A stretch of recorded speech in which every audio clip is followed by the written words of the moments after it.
20 people watching. Can we get to 100 for the 4th week in a row? That'd be great. I think we're live. Are we live? I think we're live. So, welcome everyone. This is On Just Restart. I am joined by my good friend Brandon from WhataboutNodnarb. His channel is linked in the description below, probably. Disclaimer, I am not in the right headspace. I'm just kidding, I'm fine. I'm just going crazy. I'm just kidding, I'm not going crazy. Am I going crazy, Brandon? I'm going crazy. Yeah, a little bit. A little bit. What happened? There was 20 people watching, and then we hit live, and then we dropped down to 10. I don't know what happened, but it's fine. If we can get to 100 tonight for the 4th week in a row, that would be amazing. So make sure to like the stream, share it out, stick around, ask questions, talk. Let's just have a good time tonight. But yes, this is a Nintendo podcast we do every Sunday night, 9 p.m. Eastern time. For those in the chat, please let me know if everything is looking and sounding okay. And yeah, we're going to be talking about Nintendo tonight, as we do every single night when we stream. So that's happening. The topics this time around are revolving around Metroid Dread. We got an overview trailer and the 7th report from the Dread report. I wasn't able to do my breakdown analysis because I had another Metroid video planned that came out on that day. I may still do that sort of analysis, we'll see. But anyways, we're going to be talking about the overview trailer, kind of breaking that down. But I know for some people a little bit worried about spoilers, so we're going to save that towards the end of the discussion. And we're going to be talking about these other things first. A lot of it's coming from Video Games Chronicle. Apparently, there could be a Switch price drop happening this week. So we're going to be talking about that. It's coming from maybe in Europe, so I don't know if it's going to be across the board, but that's what some information is suggesting. So we're talking about this potential Switch price drop. But we're also going to be talking about Platinum Games potentially porting over Star Fox Zero. Now, we're not saying it's being rumored. There's an interview from Video Games Chronicle where they're talking about there being an interest and they would be willing to do it. So we're going to be talking about that, how that could work out, if it'll work out. And then we're also going to be talking about how, from another interview revolving Video Games Chronicle and Platinum Games, that there might be something not too far off in terms of a potential, like, sort of set of announcements or, like, actual gameplay reveal for Bayonetta 3, which we've been waiting for years at this point. So we're going to be talking about all that today and more. We'll probably talk a little bit more about how we're not sure if the Nintendo Direct is happening or not. We'll see. But yeah, that's the sort of basic plan for this evening. Now, before I check in with the chat, Brandon, how you doing? I'm doing well. Yeah. Yeah, man. I was telling you a little bit before the podcast, but I got to try out a new board game today. It's called Discworld. It's based off of a series of books by Terry Pratchett, and it was very good. Too hard to explain, too long to explain here, but if any of you guys like a good board game, I love board games. Give that one a Google. Give it a good Google. Give it a great Google. I am a little off my rocker, partially because every time I do the podcast now, because I pretty much always work on Sundays, so like I get out of work and there's like a small amount of time between my shift with my day job and when I do the podcast. I still have to get the podcast ready. So there's a small amount of time there, but usually when I get back home, I just want to sleep or like just relax. So it's just like a small window of time to really get things done. And usually, I'm up late the night before and I have to get up early for work today. So like there's also like a little bit of a sort of fatigue factor there.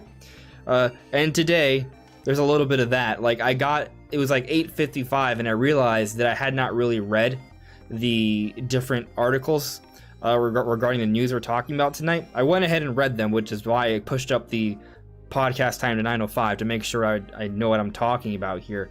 But just other disclaimer, when we get to the Metroid Dread overview trailer, I have seen it, so don't worry, and I have read through the entire Dread report, but I haven't watched it multiple times. So we're actually going to rewatch it later into the podcast together and kind of break it down live together in a little bit. But that'll be later on because I know not all of you want to be spoiled by the overview trailer. So I'll give due warning when that time does come. But anyway, so I'm a bit of a mess, but it's good. We're going to be talking about Nintendo. It's going to be a good time. But let's see what you guys in the chat are saying. Again, let me know if everything is looking and sounding okay. So if there is an issue, I can fix it now while things are still early on in the show. Let's see. Hashim Ye, hello. William. Eastward on Nintendo Switch. I'm not sure I understand what you're saying, but yes. It's an indie game. Oh, it's a game. Really looking forward to that one. Okay. I thought it was just like a command. Let's go eastward. But all right, I'll have to look into that. I haven't really seen it yet. DE Fox, hello there. Thank you for modding. Izzy, what is up? Paul Dune, hello. Oompa Moyo, hi. Solo Jones, hello there. Super Chris, hi, how you doing? Thanks for modding, my friend. Kevin, what is up? Oompa Moyo, what do you think about the new Wario? Should you buy it? If you've played previous WarioWare games and you're really into that, I think you should definitely go for it. If you have a friend to play with, there's a little bit more value there because there's some decent co-op and multiplayer elements. Yeah. I'm a bit divided on whether I'm gonna get WarioWare or not personally, but it's cool. When I played the demo, which I did finally play the demo, I did kind of find it intriguing. Because it's a little bit different from previous WarioWare games, because in previous WarioWare games, usually, there's always some sort of gimmick. There's always something about it that sets it apart from different games. So every WarioWare game feels different, right? I remember, I think the Game Boy Advance when they added a gyroscope into the cartridge, so it was all about rotation. And back then in the early 2000s, cool. That was a really cool little thing because that wasn't common now. Now every device has gyro. But, just slap a whole new feature in the system in the cartridge itself. What a genius idea. Yeah, there was a few things that they did with that. I think there was also Yoshi Topsy Turvy or something. There was a few different games they added gyroscope to through the cartridge. And then I remember also on the Nintendo DS that there was that cartridge with a rumble pack in it. There were some interesting things that they would sometimes throw inside the cartridge or into a cartridge to add more features to a particular system back then.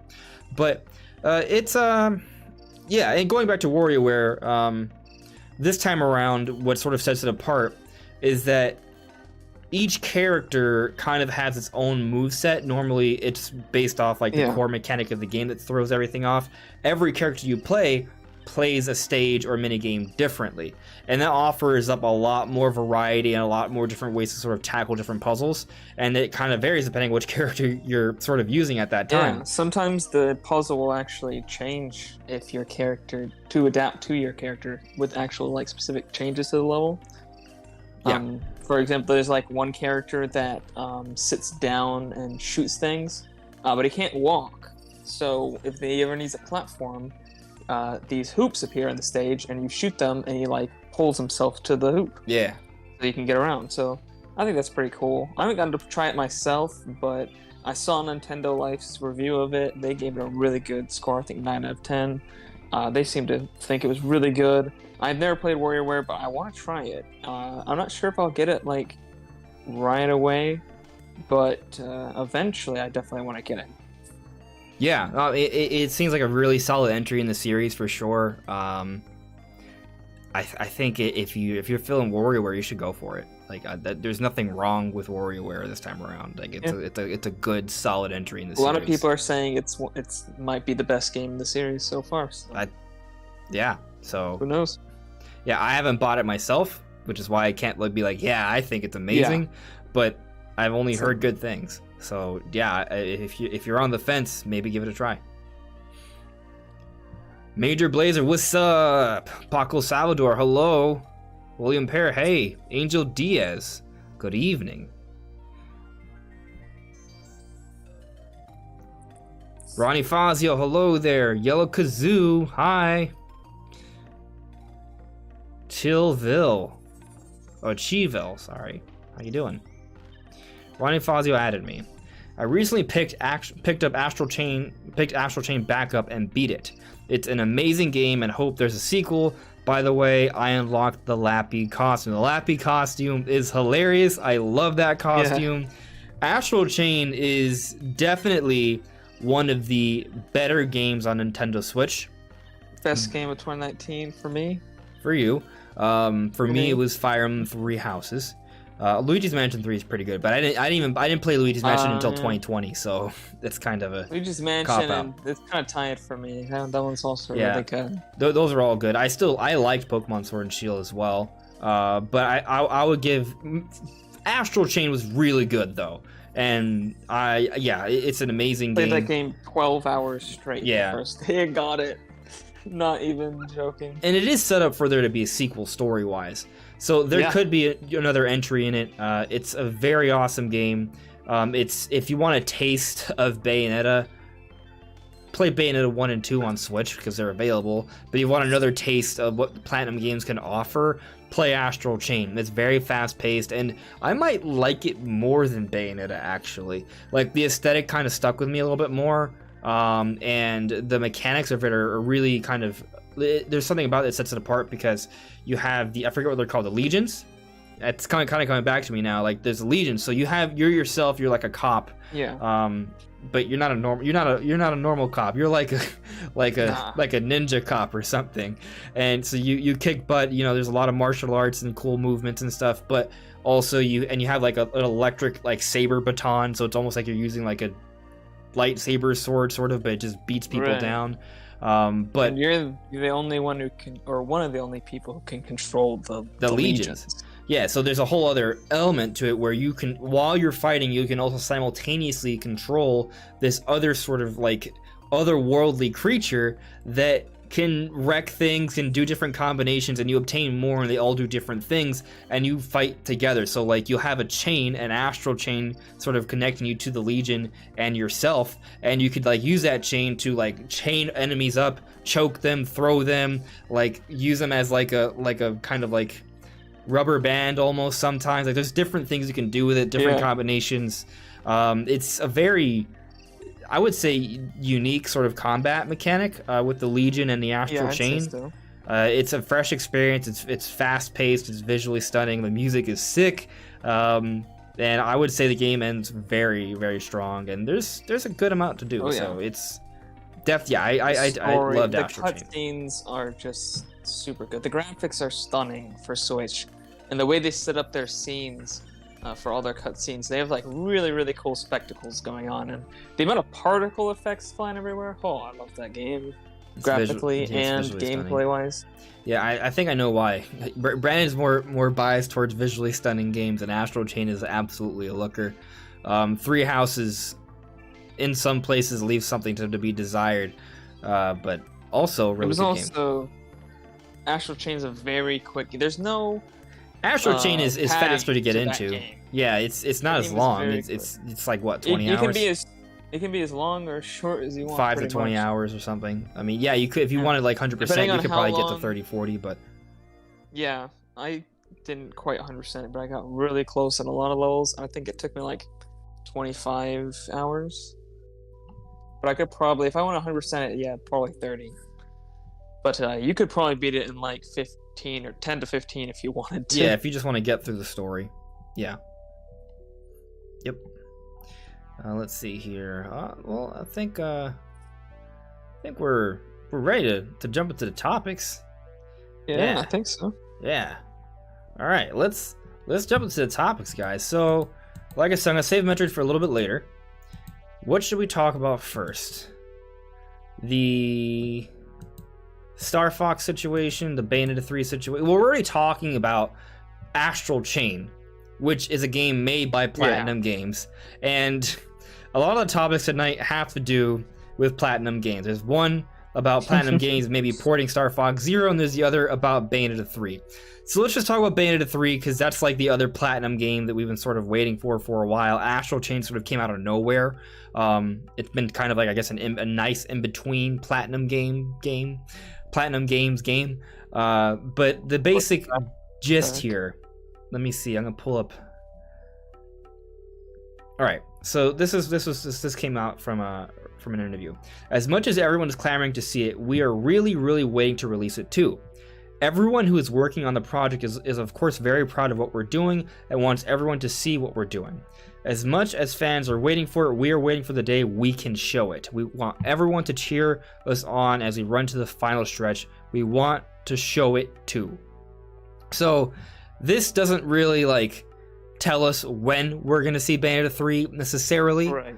but it does say that they are approaching they're on the final stretch. The game is not that far from completion. So that's actually really good news, because there has been debate of, oh, is the game doing well? Did it have to restart? Is it getting canceled? And even though Kamiya has come out once or twice every year saying it's fine, development's going fine, he doesn't say anything more, so there's not much to take away from that. This is telling us that the game is approaching completion. So that's great news. But also, well, I can see why people would be upset, or like wouldn't trust this, because I mean, it's been since 2017 since we even heard about this game. It's 2021, and we haven't even seen 1 second of gameplay. We haven't seen a screenshot of actual gameplay of this game. So I can see why it's this game could have been done. Like, I think people were expecting the game to be done like years ago. Yeah. Because it was announced in 2017 at the end of it Game Awards 2017 is when they announced it. So that was 3.5 years ago. More, or almost 4 years ago. Yeah. By this December, it's gonna be 4 years. So that is a long time ago. And when you don't see anything, people, they raise questions. They wonder if the things are okay or not. It's oftentimes silence suggests otherwise, but also silence doesn't necessarily suggest otherwise. Just because you don't know what's going on doesn't mean it's a bad thing. So, very true. Sometimes you just gotta be patient. Just gotta be patient. You just gotta be patient. And we're now seeing some real signs, when I say tangible, I mean like words, that it's approaching completion. But another interesting thing is that it's wrong article. Is that it said that they are waiting to release it. They're waiting for the day when we can show it. There's an implication here that it's not on them to show it. There's a time when it can be shown. That time could be for a specific event. That specific event could be an Nintendo Direct. That specific event could perhaps be a time slot at the Game Awards this year. Those are possibilities. I would say they're very likely possibilities. It's also possible that maybe Nintendo will just drop a trailer randomly for Bayonetta 3. That is a possibility, and I wouldn't even say it's like a super unlikely one. Of the three options, like if we had to predict, will Bayonetta 3 have to be shown off in a Direct, the Game Awards, or like just a trailer drop on Twitter and Facebook and stuff, I'm gonna say most likely is a Nintendo Direct. Why? Because that when I say Nintendo Direct, it's kind of a blanket term of any sort of Nintendo Direct, or at least a big general one. So there's like 3 opportunities every year basically for that. And then for the Game Awards, it's just 1 opportunity in a year. And that opportunity would likely be this upcoming December. Going with the odds. Right. And then the third one being a trailer drop. Typically, Nintendo would save something major like that for its own thing. You would hope after this long of not showing anything. Now, I know. Showed it in the Direct. Yeah. Now, I know some people will be like, oh, well, last year Nintendo showed Paper Mario the Origami King just randomly in Hyrule Warriors, but that's a little different because last year there wasn't that General Directs. Last year we were going through the big pandemic scare. Now things have come back closer to a norm. So I would say it's unlikely, but it's not entirely out of the question. And we'll get more to this later, but the reason why I'm even dwelling more on this trailer thing is because we just got this trailer drop for Metroid Dread, this overview trailer, and I gotta tell you, without how extensive this overview trailer was, it does give me vibes that it was perhaps maybe meant for a Nintendo Direct. And it does make me wonder if the Nintendo pulled the overview trailer from a Nintendo Direct and just released it this Friday instead. Like, did that have anything to do with Sony's event, the PS5 showcase? And the Nintendo's had to push up the Direct because of that, and they just decided to give us information for things they need to talk about now, and that Direct is going to take a little bit longer to come. I don't want to believe that, but it is a legitimate thought and concern that has arisen in me when I saw that trailer. So that's just something to consider there. Sometimes Nintendo can do things like that, right? So say Bayonetta 3 is going to be in an Nintendo Direct, but something happens and they pull that trailer and they're like, oh, we need to talk about this by such and such date. We pulled it from the Direct because we decided to push up the Direct for whatever reason, but this needs to be talked about by this point. So that would be maybe a scenario where we see a Bayonetta 3 trailer drop as opposed to being in a Direct or not. But that's assuming there's a Direct delay, which Nintendo will never tell us if there's a Direct delay, usually. That's all behind the scenes. Unless we already know about it. Yeah. Like, I think there was only one time there was a Direct delay, and that was an earthquake. Yep. Like a few years ago. It was a September Direct. Yeah. A few years ago. Yeah, you're right. So, you know, that was a different sort of scenario. I hope there's not gonna be any earthquakes or anything like that that will cause any sort of damage or harm to anyone. But anyway, kind of going back to Bayonetta, conceivably it could maybe be a trailer drop. I don't want to go too far into that, just a possibility. I do think, though, that if we're talking about it maybe being shown off soon, if they're talking about being the final stretch, it doesn't mean that we're going to see it by the end of the year necessarily, although I do remember there was an interview where Kamiya suggested that we'd probably get some sort of update this year. Yeah. So, you know, it makes you wonder, if it is going to be this year, there's really just two opportunities. A final year Nintendo Direct, presumably this month, if it hasn't been delayed too much, or at the Game Awards. Yeah, those seem to be the two most likely options. I mean, it would be kind of interesting if exactly 4 years later, Bayonetta appeared again at the Game Awards again. Yeah. And that would be kind of poetic, I guess. Yeah. I guess I wouldn't mind that. But then again, it could just be maybe we don't get it this year, but we have to wait a little bit longer for like an early year Direct next year. Right.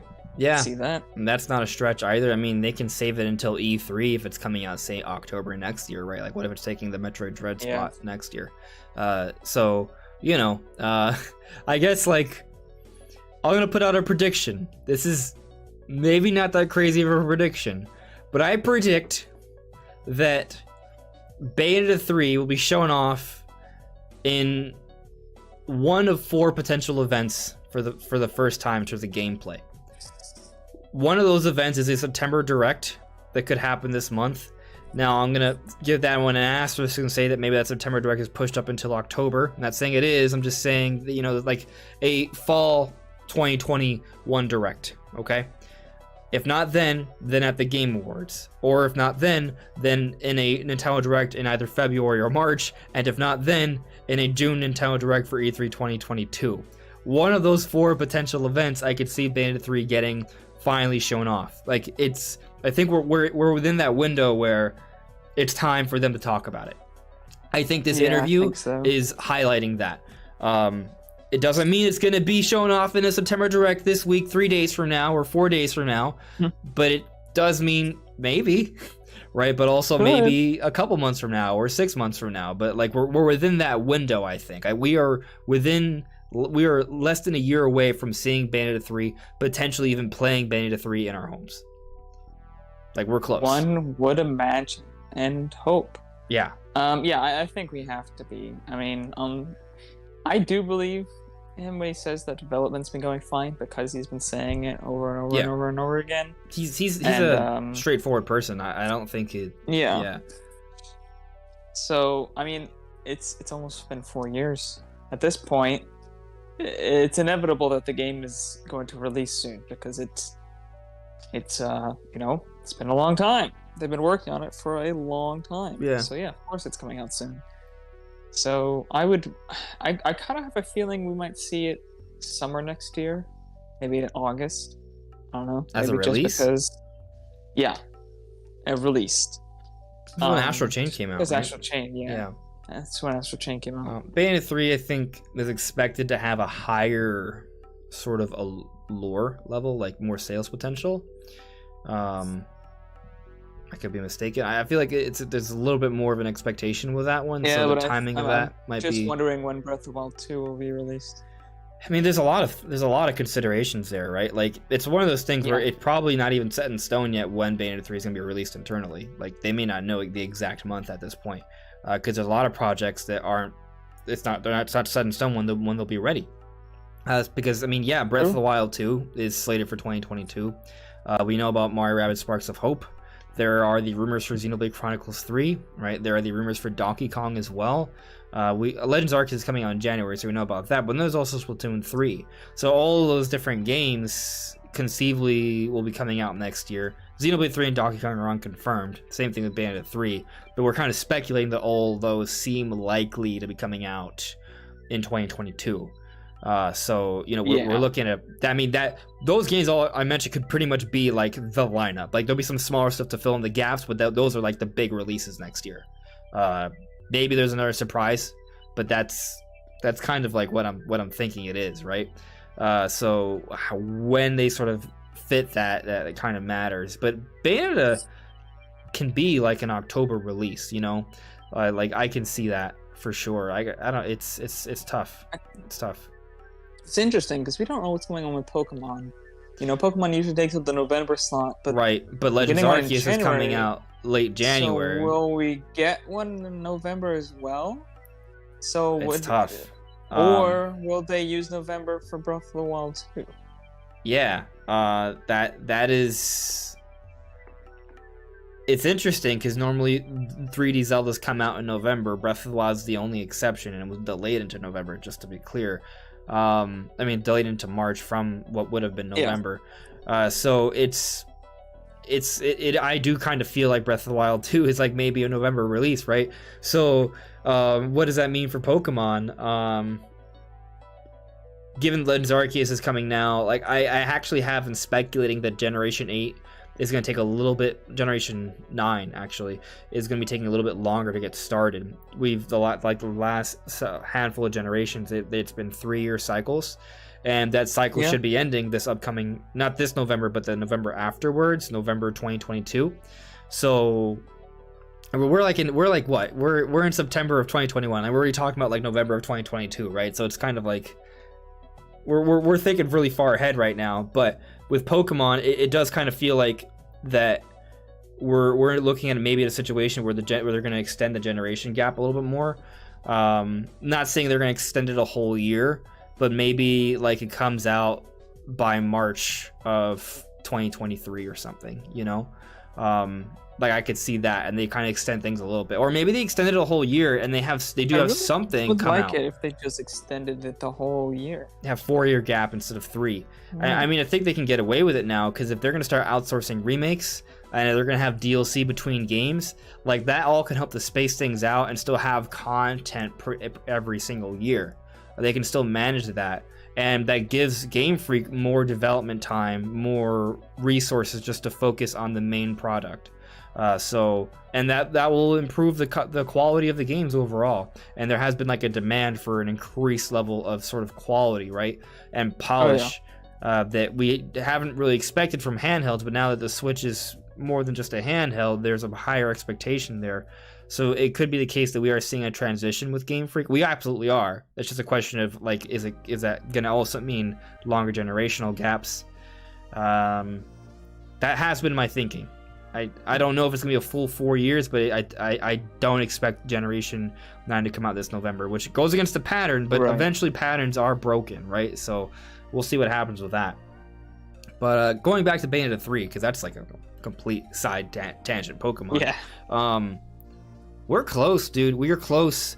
And I think what's interesting is that, when they've talked about Bayonetta 3 before, they've talked about how they want Bayonetta 3 to be like really ambitious, like it's taking things to a whole other level here, and that could have a lot to do. Saying they wanted to go above and beyond what the first 2 games did.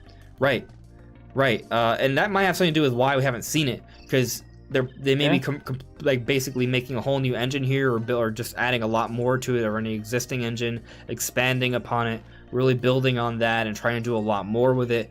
They probably want to make sure it's 60 frames per second. That's really important for a Bayonetta game, and we've seen a lot of Switch games not be 60. The first 2 do on Switch. Right. They run at 60, but they're very inconsistent. Astral Chain's not 60. I mean, it's a nice, good 30, but it's the kind of game that you would typically expect to be in 60. Bayonetta has targeted 60, so they may want to make sure this is like a nice locked or nearly locked 60. right? Performing really I have well. a feeling they might go for 30, but I'm not sure. I don't think so. No, I don't see that. I don't see that because if Bayonetta 1 and 2 had the 60 FPS moniker, even if it wasn't perfect, they kind of have to do that. That would be just wouldn't be a good look, you know. From a PR perspective, it could be kind of a nightmare. Not saying that would be the only reason to hold them back. Like if they come to a point where they're like, hey, we can't get this running the way we want it on 60, then maybe they'll do that. But I think a big element to Bayonetta is the fluidity and speed of the gameplay. So frame rate is very important for that, and I don't think they're gonna forgo that when it's already sort of an established thing with that particular franchise. You know, it's one thing with Astral Chain where it's a new IP, it's its own thing.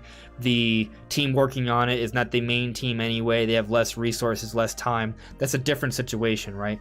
Bayonetta 3, there's already an established pedigree there. There's a history there. There's a fan base there. There's a bigger team behind it. They're trying to make this the most ambitious Bayonetta yet. So that, you know, I think it's probably going to be 60. Targeted, at least. Okay. Yeah. Makes sense. I would hope for that, for 60.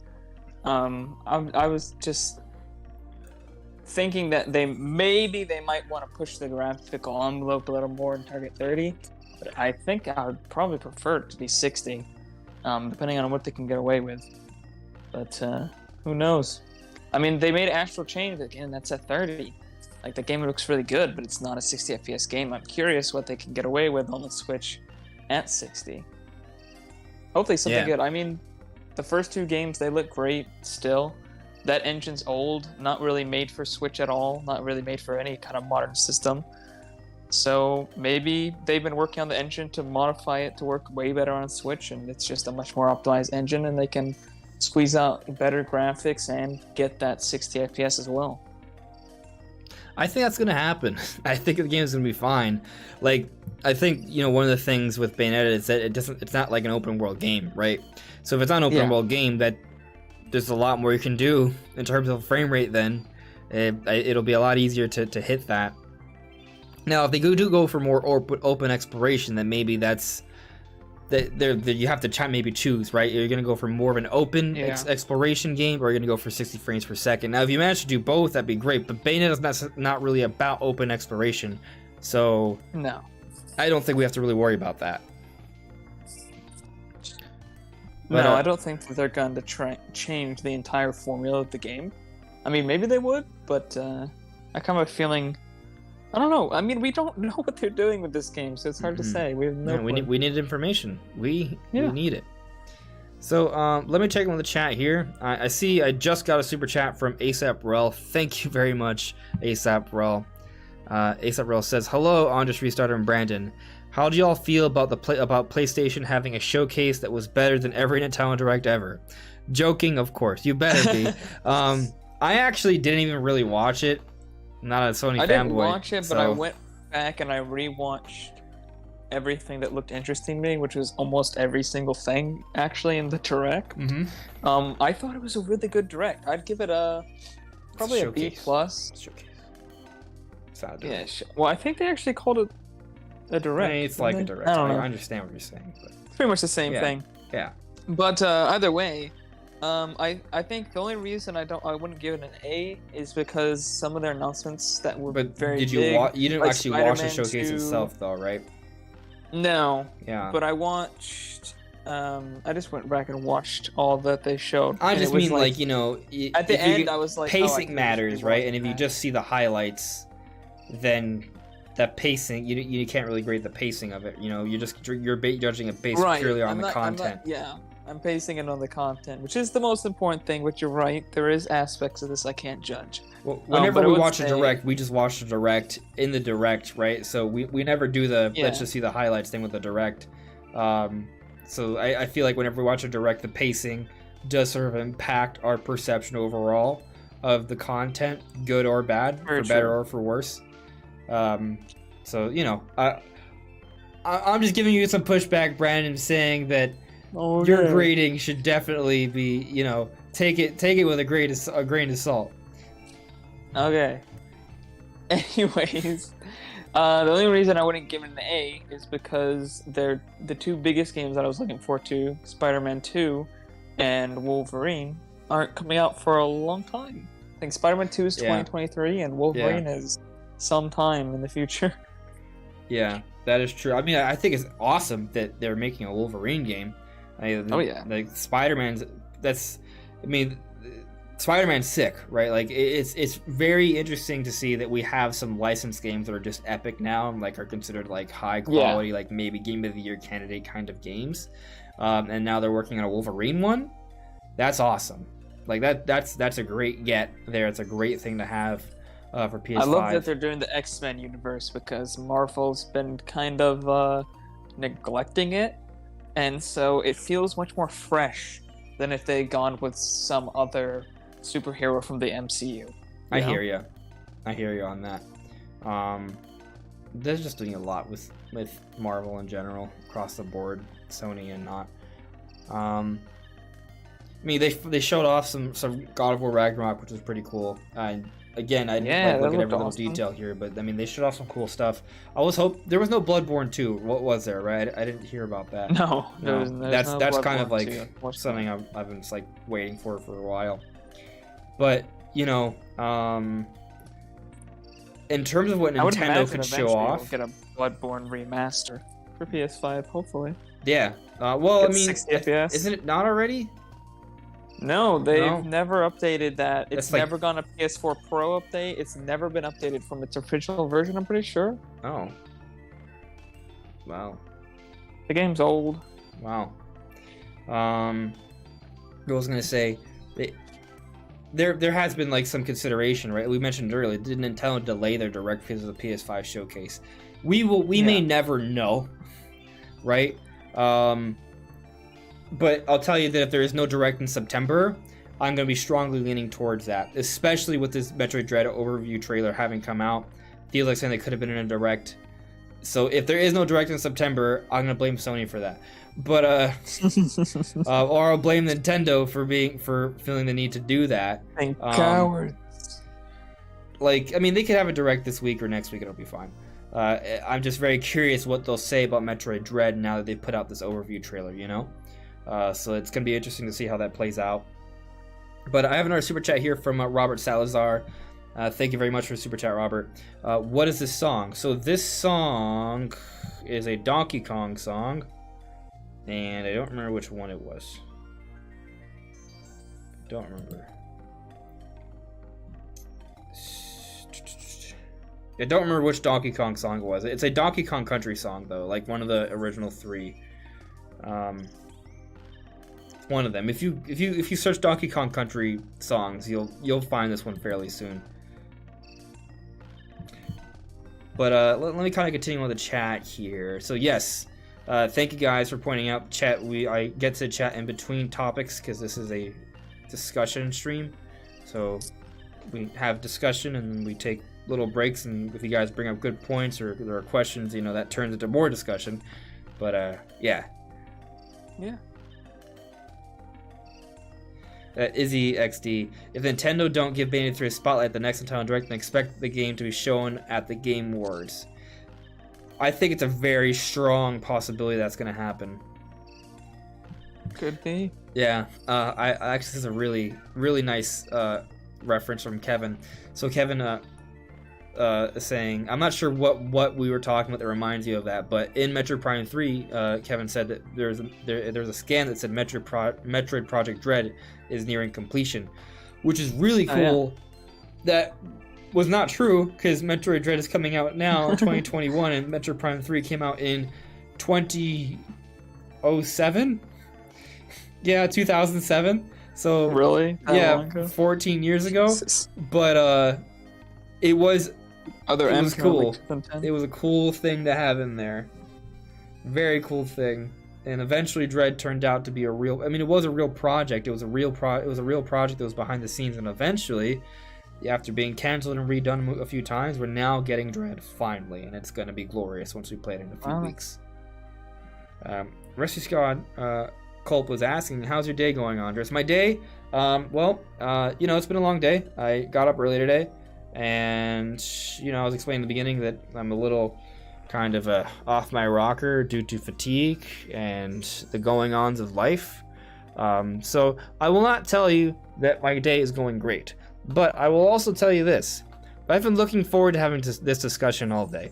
This is a high point for me, and I'm very excited to be a part of this. I really enjoy doing the podcast every week.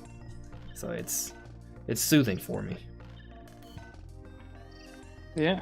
Get to talk about everything that's on our minds. Yeah. It's video game therapy.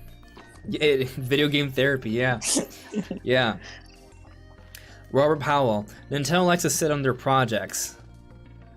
Yeah, like Prime Trilogy HD, maybe. Yeah. Yeah. Yeah. Bayonetta 3 might be nearly done as well, and they may want to save that for a little while, which is probably why you brought that up. I mean, they could have finished Bayonetta 3 maybe even this year, and they might save it until next year. I don't know. I know with Mario Odyssey, that was basically done early 2017, but they didn't release it till holiday 2017. Like, they just pretty much had it finished and just polished it up a little bit. I have a feeling the Bayonetta 3 started development around the time that they of the Game Awards 2017. Mm-hmm. Like, had been very recently, like within a couple months. Yeah. Paul Dunn, we have enough time for a direct this month. There's still a few weeks left. We got plenty of time. There's a few weeks. We'll see. It's only the 12th. Yeah, as Super Chris said, hold your horses. Just because there hasn't been any news about a direct doesn't mean it won't happen. Good point. Yagami still, thinks 18 days left in this no month? direct until October. Yeah, maybe. You could be. I mean, just because there could be a direct in September doesn't mean there will be a direct in September. What's the day that find out. Metroid releases? October 8th. 8th, yeah. I thought so. Yeah. So that's, yeah, I mean, I think they'll want to get our direct before then. Mm-hmm. But, they got that whole week of October. I guess they could do that. Yeah. Probably not the first week, but technically the second week, because the first week's just Friday and Saturday. But, they could literally do it on the 7th, which is a Thursday, if they wanted to. Be cutting it close, but, they've done it before. Yeah, we'll see what happens. Ronnie Fazio added me. I personally give the showcase a 6. Project Eve looked cool, and I'm excited for both Spyro and Wolverine. It needed more Sly Cooper. Okay. Project Eve did look dope. Also, Sly Cooper is... I don't know if Sly Cooper will ever come back, but maybe. That's like criticizing Nintendo for not announcing that they're collaborating with Microsoft on Banjo-Kazooie 3. Like, come on. You can't expect that. Yeah. So I'm just right now, I'm actually curious what Donkey Kong song I have playing. Is it this one? Nope, wrong one. Wrong one. I really wanted to figure out, but I don't remember which one it is. Sorry. I don't know. I just don't remember the name of it.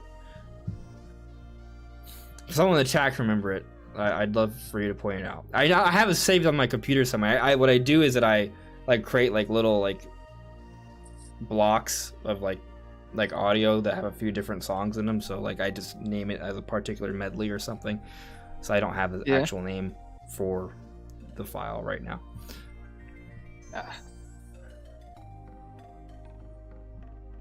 Yeah. I don't want to speak too much on the PS5 showcase just because I didn't watch it.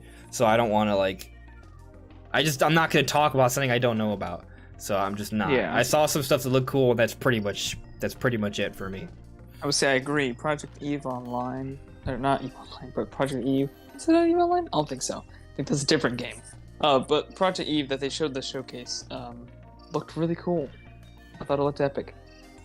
So I agree. Yeah.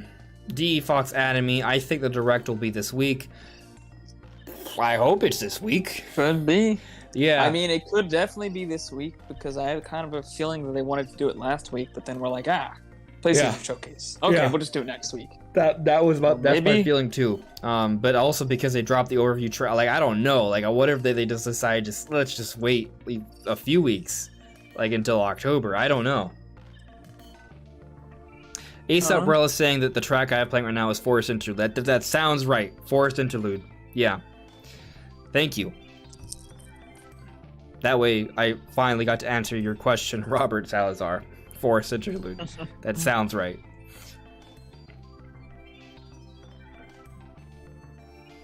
Okay, Zwacky 101 asks, how big do you think the global map is going to be on Metroid Dread?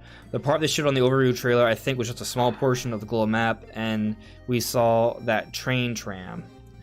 Interesting. I have a feeling it will be around the same size as a typical, maybe like Super Metroid, maybe a bit bigger than that. I think it's gonna I don't be... think it's going to be like a huge game.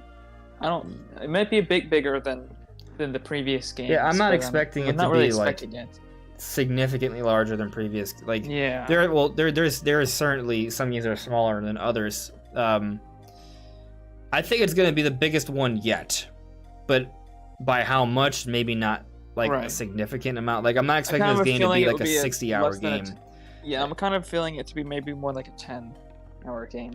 Maybe 20, somewhere in that range. 10 on the lower end, 20 on the higher end. If you 100%, maybe you can get as high as 30 or something. It's hard to say. Like we don't know, but Metroid games are never really that long. Like even the Prime games, you could beat those in about 20 hours or less, 15 to 20 hours. Yeah. And if you know what you're doing, obviously it's faster. But in terms of like initial playthrough, when you're just kind of figuring it out. And then with the 2D ones, you can get them done quicker. Like Fusion, Zero Mission, like you can get those done in, depending on how good you are, 48 hours. Like 4 to 8, not 48.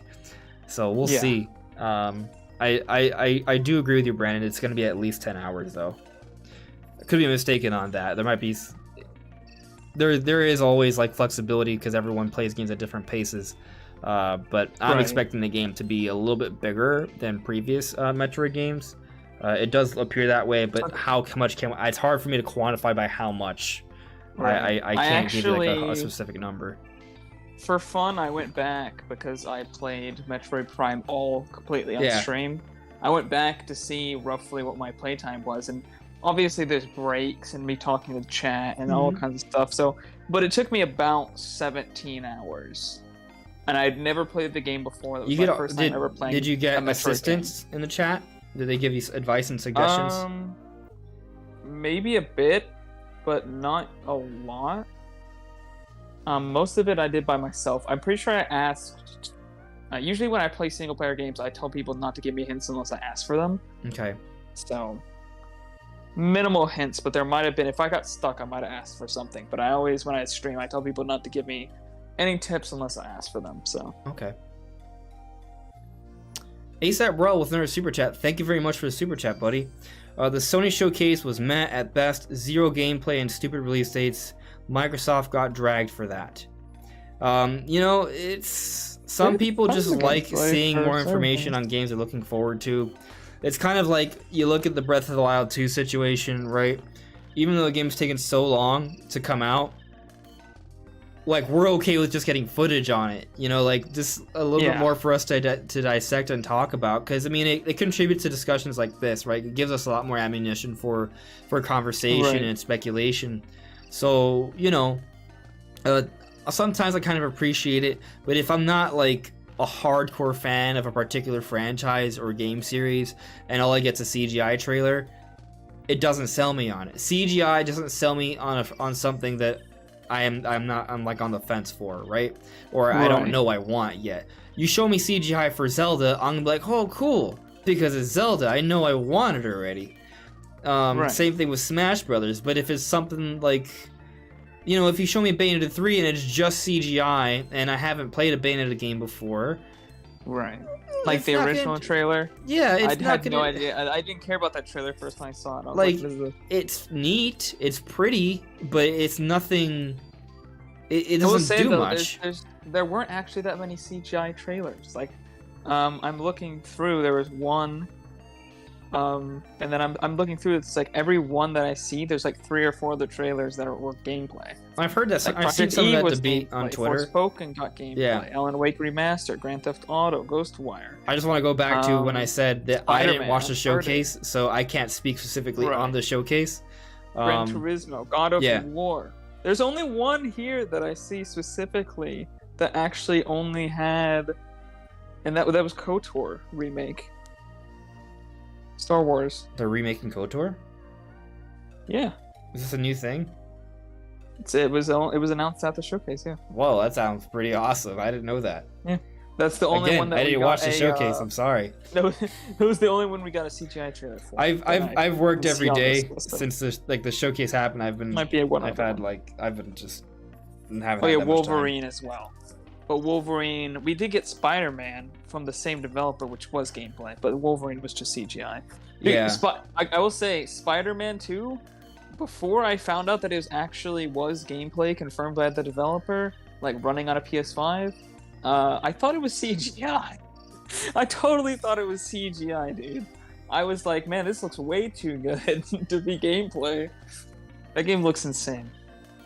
Yeah. I could not believe that was actual. No, literally they're running on a doing some PS5. very very visually appealing stuff. Absolutely.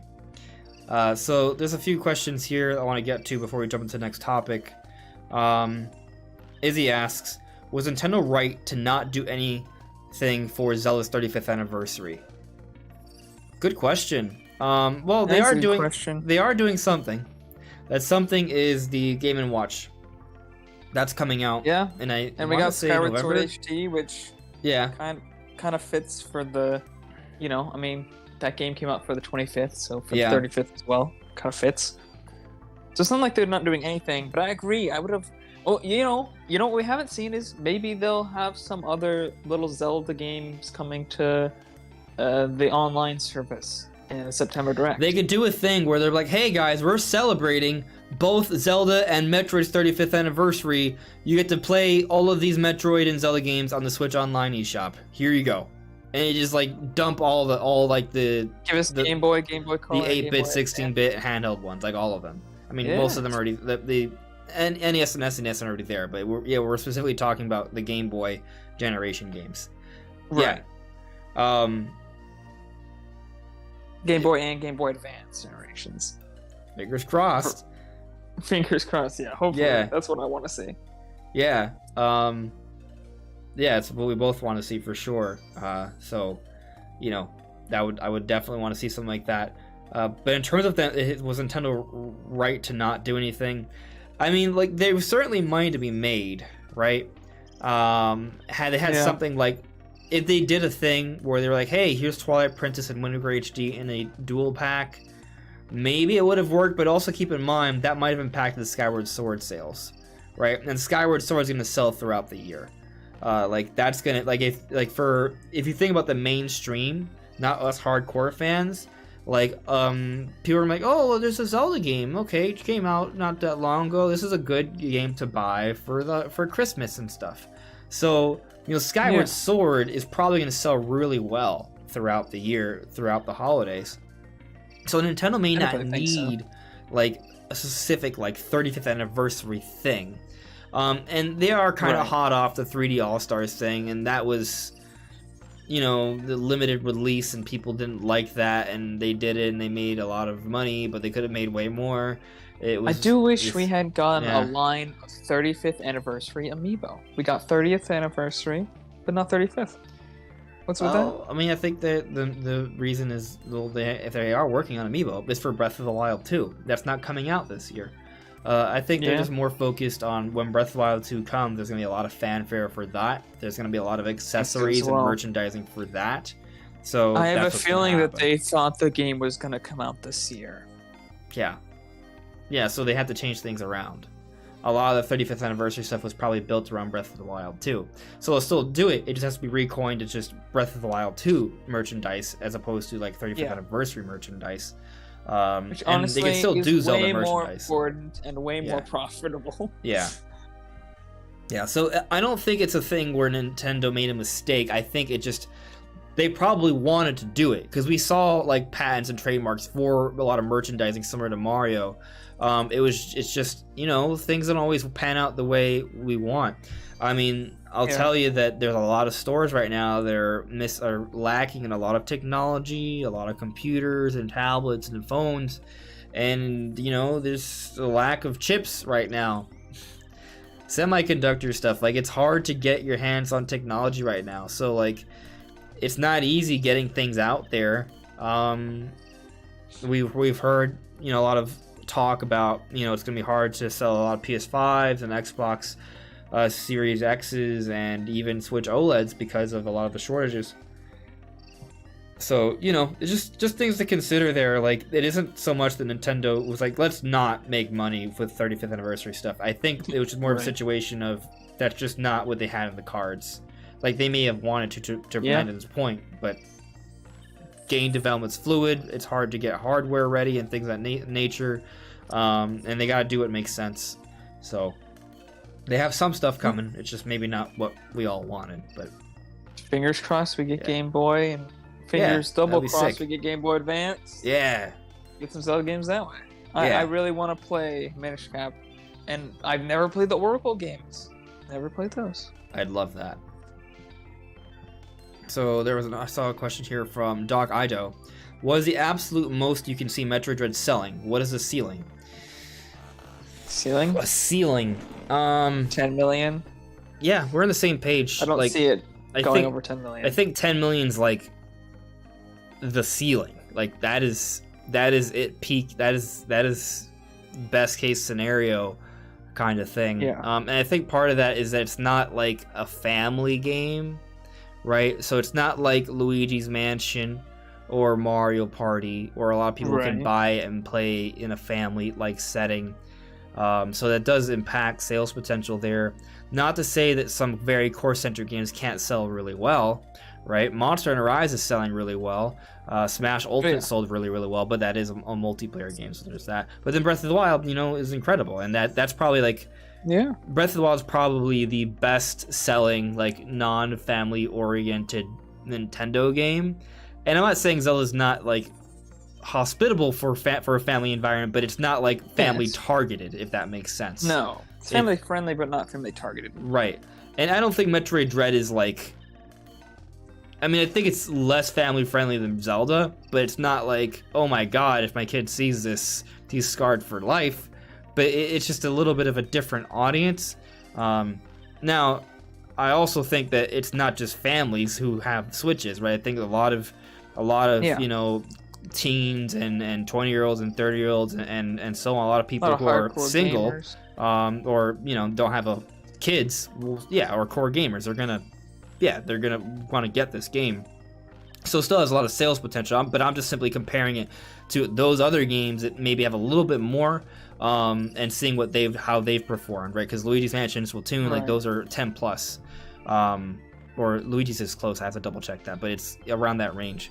So I could see Metroid Dread like getting, like 10 is like a peak in my brain, but I see it like actually doing better than 4. Like, I'm gonna say that with some confidence. Like, I think it's about 4, maybe 5 million. I can see 5. Yeah. I think that would be actually that would be pretty impressive.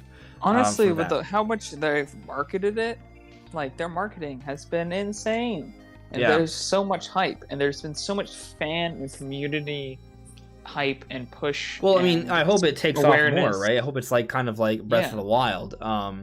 Not maybe it's unrealistic for it to go to that level, but might have that maybe potential. Part of the thing with Breath of the Wild is that it has there was so much that they did with that, right? And it was just kind of like a thing on social media for people to just like share and talk about different crazy stuff that you would find and do, right? So that a lot of that comes from the gameplay style of Breath of the Wild, which has helped its sales, like, you know, exceed even Super Mario. But on that note, Super Mario also 20 plus million, right? And a lot of that has to do with, you know, just how impressive those franchises are, but also like, I think when everyone got a Switch, they're like, okay, we should get the Mario game, we should get the Zelda game. It would be interesting if the big push Nintendo's going for here is like, hey, You know how you always, every time you buy a Nintendo system, there's a Mario game you're supposed to get, there's a Mario Kart game you're supposed to get, there's a Zelda game you're supposed to get, there's an Animal Crossing game you're supposed to get, there's a Smash game you're supposed to get. Maybe Nintendo's like, hey, there's a Metroid game you're supposed to get too. You know, like, maybe Nintendo wants to get Metroid to be kind of like one of those household names. That would be crazy. Like, if they can do that, that'd be crazy. There is absolutely no reason for them to push Metroid Dread this far. If you're looking at a pure, like, if you didn't know what Metroid was, you just like got sales numbers shoved in your face, and you're like, which series should Nintendo be promoting the absolute most? You wouldn't pick Metroid. You'd never pick that series. If you just look at just off sales numbers. Yeah. But look at their Twitter. It's been absolutely dominated by Metroid Dread ever since it was announced. They've talked about that game more than they've talked about like any other game on their social media ever. And I think a lot of that has to do with Nintendo's plan for Metroid. I think Nintendo's trying to turn Metroid into one of their big sort of like franchises, as it should be.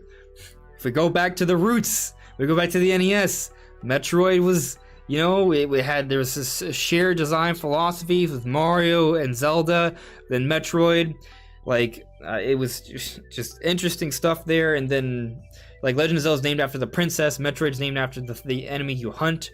Donkey Kong is technically the antagonist of the game. Like, it was just interesting how that was all done. You know, and I think Nintendo wants, I mean, of course they want to make sales here, but if you look at Metroid Dread, like, all of this work is, yeah, it's going to lead to success for Metroid Dread, but the idea here is that this success continues with future Metroid games.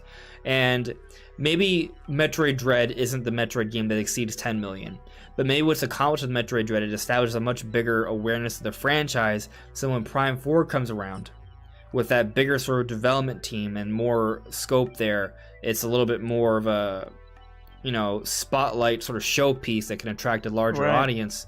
With that already established Metroid fan base, automatically be more popular than 2D game, because there's just kind of this stigma against 2D games. There is, for a lot of people, but luckily there's still a huge amount of us who are like, what the hell are you talking about? Yeah, but also Metroid Dread is a 2.5D thing. I think they've done a great job of showing how cool it is, even though it's 2D. They've done a great job of showing just how fluidly they can move the camera and switch instantly to another angle and get this absolutely amazing cutscene in full 3D and show off just every bit as epic as anything you could see in a Prime game, but in a 2D Metroid.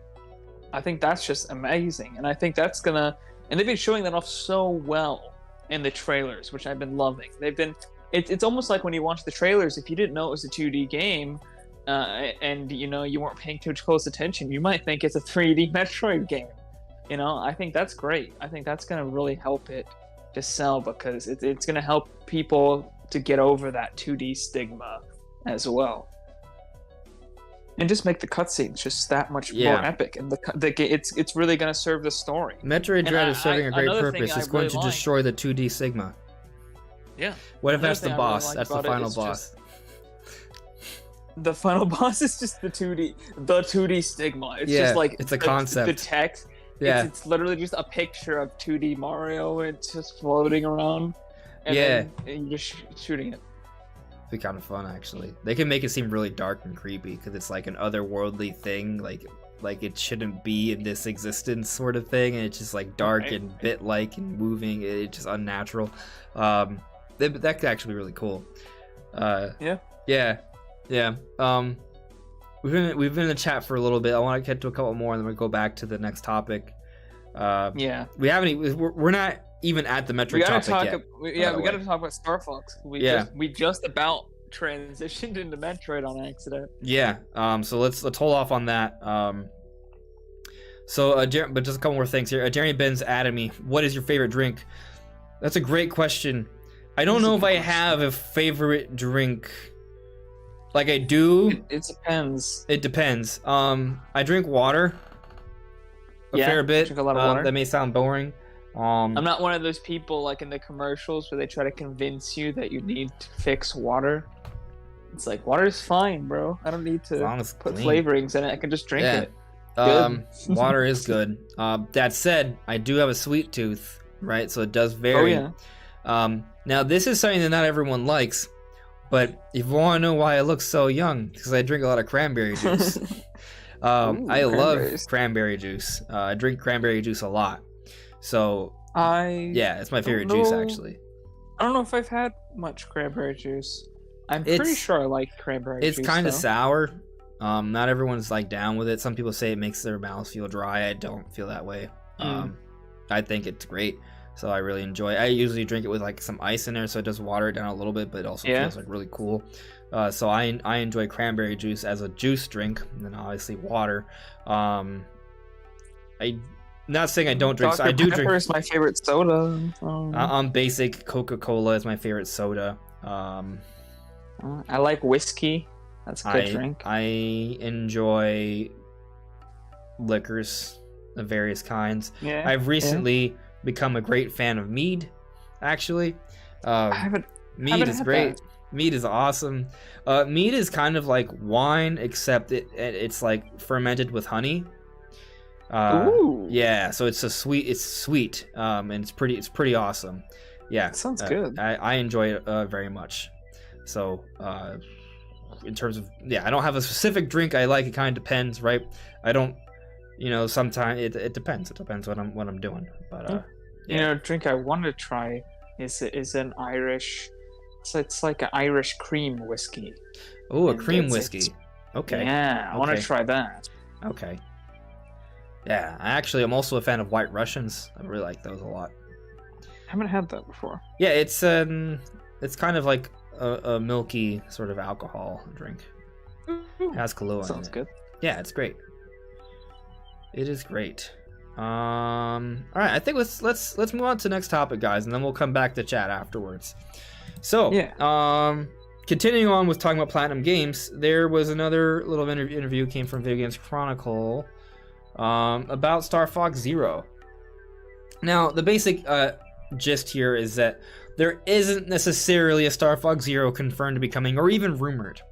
It's more of a if the Platinum Games would love to do it. And now, I think what's interesting about that is that when there's an expressed interest, that does inherently increase the chances of it happening. And depending on conversations like this, right? Like, well, we talk about this news, that goes out, that more people, there's more, people at Nintendo hear about this, and conceivably, if they gauge enough interest, they might revisit the idea and go back to it. They may have considered it already. But what's also discussed is that Shigeru Miyamoto, the creator for a lot of the different Nintendo franchises, including Star Fox, had also directed Star Fox Zero, and he was behind a lot of the creative decisions that was made for that. So a lot of it also comes down to what he wants to do with Star Fox Zero, and that's brought up in the interview between Video Games Chronicle and Platinum Games. So with that in mind, though, what would need to be done if Star Fox Zero were to be ported to Switch? I mean, the obvious thing is that it would no longer have the gamepad stuff. So a lot of the unique elements that were for Star Fox Zero would be taken away. It wouldn't really be Star Fox Zero anymore. No. I kind of feel like it needs... Honestly, I don't know if they can sell a game titled Star Fox Zero Deluxe. I don't know if people would buy that. Because I think Star Fox Zero is a really bad stigma. I guess I'll use that word again. Yeah, it's got a really bad stigma. There's a good game inside Star Fox Zero. I don't know if I would say a great game. There's an okay game in Star Fox Zero. No, yes. I'll say good. There's a decent game inside Star Fox Zero. There's an enjoyable game inside Star Fox Zero. Is that better? I'm gonna stick with good. Not great necessarily. Good. I mean, we're not far off.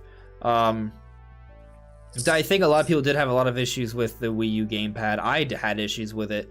There were some interesting things you could do, because like you could play, like you could have one friend play with the gamepad, or play with the like a pro controller and control, like it's like a unintentional co-op that you could do with the game in that way.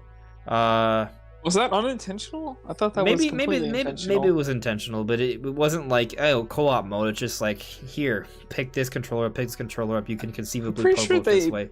Yeah, I don't I'm know. pretty sure they It's been a few advertised years. that It came as out like a 2015. mode for children. I'm not sure. Maybe they did advertise it, to your point, though. You could be onto that. You may be right there. Either way. But there, you could do different things. But it was also weird because like you couldn't lock on when you were looking through the gamepad. It didn't feel very accurate in my opinion. No. There wasn't like a specific. It's very like, drawing, looking, Yeah. having to look down and then look up and look down and look Well, up. I think the idea behind it is that on the Nintendo DS and 3DS, there's dual screen gameplay. So they're like, oh, well, okay, let's just Right. bring dual screen gameplay to the console, hence the Wii U. But the Right. difference there is that on the 3DS you can and the see DS, both at the same time. right, they're right next to each other. So it's basically just playing with a bigger screen. Really, there's just a divide there. Yeah. On the If Wii anything, U, you it get would to have look. been cool if the 3DS came out and it was just one screen tilted. That would have been interesting. Interesting, yes. Huh. But the Star Fox Zero, like not just Star Fox Zero, but Wii U in general, like whenever you do that, you have to like look away, and it takes away from your Yeah. experience. Like that's different. Like I guess the idea for a lot of Wii U games is like, hey, put all the HUD elements on the gamepad and the map. Awesome. Right. But not really, actually. Like, yes, it's nice to clean up the HUD, but also I like you have to having look a mini away. map. You can just use a mini map. Yeah. Just a good mini map fixes most of the Which- issues. A lot of Wii U games haven't ported to Switch, right? And that's kind of how they fixed it. They just made them like normal games again, and they're fine. Like, you know, so there's something there that isn't like most Wii U games are fine when they transition to Switch, but with Star Fox Zero, Miyamoto really wanted to like prove that, hey, Wii U makes sense. This is great. And a lot of people didn't agree with that. I enjoyed the game, but I also felt like there was a little awkward. It was not natural feeling. It was a little. Right. It was challenging. I really yeah. wanted to enjoy the game. I'll Yeah. tell you that. I really wanted to. I was so hyped for Star Fox in 2014 when they announced that they were working on Star Fox. I was beyond hyped. I wanted to love that game. Yeah. Me too. I was very excited for it. I mean, back then we didn't have much to be excited for, so there's that. But they also released the game with Star Fox Guard. Like the Star was Fox good. Zero by itself is not even. It's not even like wasn't even a fully priced game. Like I had also Star Fox Guard, two separate games to get to the $60 price tag. So like, you know, if we were to get Star Fox Zero ported Got to to meet Switch, Slippy's uncle, who Yeah. you didn't know existed. but Star Fox Guard was great because you didn't need to do the switching as much, and it was slower pace. Like it wasn't as frustrating on that. It was a good. It was. yeah. It was a completely different. It was simple. yeah. And it was kind of not. I really like Star super. Fox It was Guard. pretty in depth, but it wasn't like crazy in depth. Yeah. But it was still had a good amount of content. But it worked, and it actually used the gamepad pretty well. Not gonna lie, it was good. There are the occasional game like Nintendo Land. Wouldn't be the same without the gamepad. That's the Yeah. best part of the experience. If you were to be new Nintendo Land, it would have to be built completely different. Yeah. Like, you know, based off Joy-Cons or something. But with Star Fox Zero, like, what would they have to do for it to be ported to Switch, for it to like be okay? How can we get this game out on Switch and for it to be valuable at $60? People don't want to buy it. I think you might as well create a new Star Fox. Honestly, Yeah, like, that's just my make a new first one. thought. I'm gonna be honest, because you're gonna need to do a lot. You're gonna have to completely change the controls. You're gonna have to improve the graphics a considerable amount. Yeah, There's they, more work. what'll to be happen done is that than they was won't. work. They'll just like Yeah. maybe clean up some textures and maybe. But the biggest thing they'll do is just bring it to 1080p. I think the game was already 60 FPS, but if not, maybe they do that. But I think it was. yeah, but if you scale the game I would hope 720p, you bring it up to 1080p. I'm assuming it was 720p because most video games are 720. But you bring it to 1080p. You make sure it's at 60. Maybe clean up the textures. I would love for them to do more to the visuals, but they probably won't. And then going beyond that, like you would have to add a lot of content. You would have to add like online multiplayer, I think. Online multiplayer would make a big deal. Maybe the controls would have to be redone. I'm gonna be straight up. There's too much work for it to be worth it to Nintendo to do this. Yeah, like maybe they could take some assets from Star Fox Zero and use that as a starting point for the next Star Fox game. Wii U to Switch project yet for a game that you're hoping you've done enough to recover a name that's been absolutely trashed online. I don't know. That's like if somebody wanted to remake Paper Mario Sticker Star and sell it. Like, that's not gonna happen. What are you gonna do to that game to make people want to buy that? It's not gonna happen. Yeah, I don't think so. I like Star Fox Zero, but there's a lot of work that needs to be done, I think. Because if you get rid of it was built around the Wii U gamepad, you get rid of that, you have to rethink the controls a little bit, and then the gameplay probably becomes more simplified then, because a lot of the game was built around that with that in mind. So you get rid of that. What else are you doing? What's so special about Star Fox Zero then? Not much. So it's just like, okay, all right, the game's not even that long to begin with. Then Star Fox Guard, that loses a lot of its novelty as well. So it loses a lot without the gamepad. Granted, without the gamepad, you could argue Star Fox Zero would be better if they were just adaptive controls for that. But again, maybe they have to add more content there. And if you're already going to add more content, and the visuals aren't even going to be that great, maybe just make a new game. Make a new Star Fox. That's what I would prefer. I hope that's in the works. Haven't heard anything, just for the record. So, we'll see.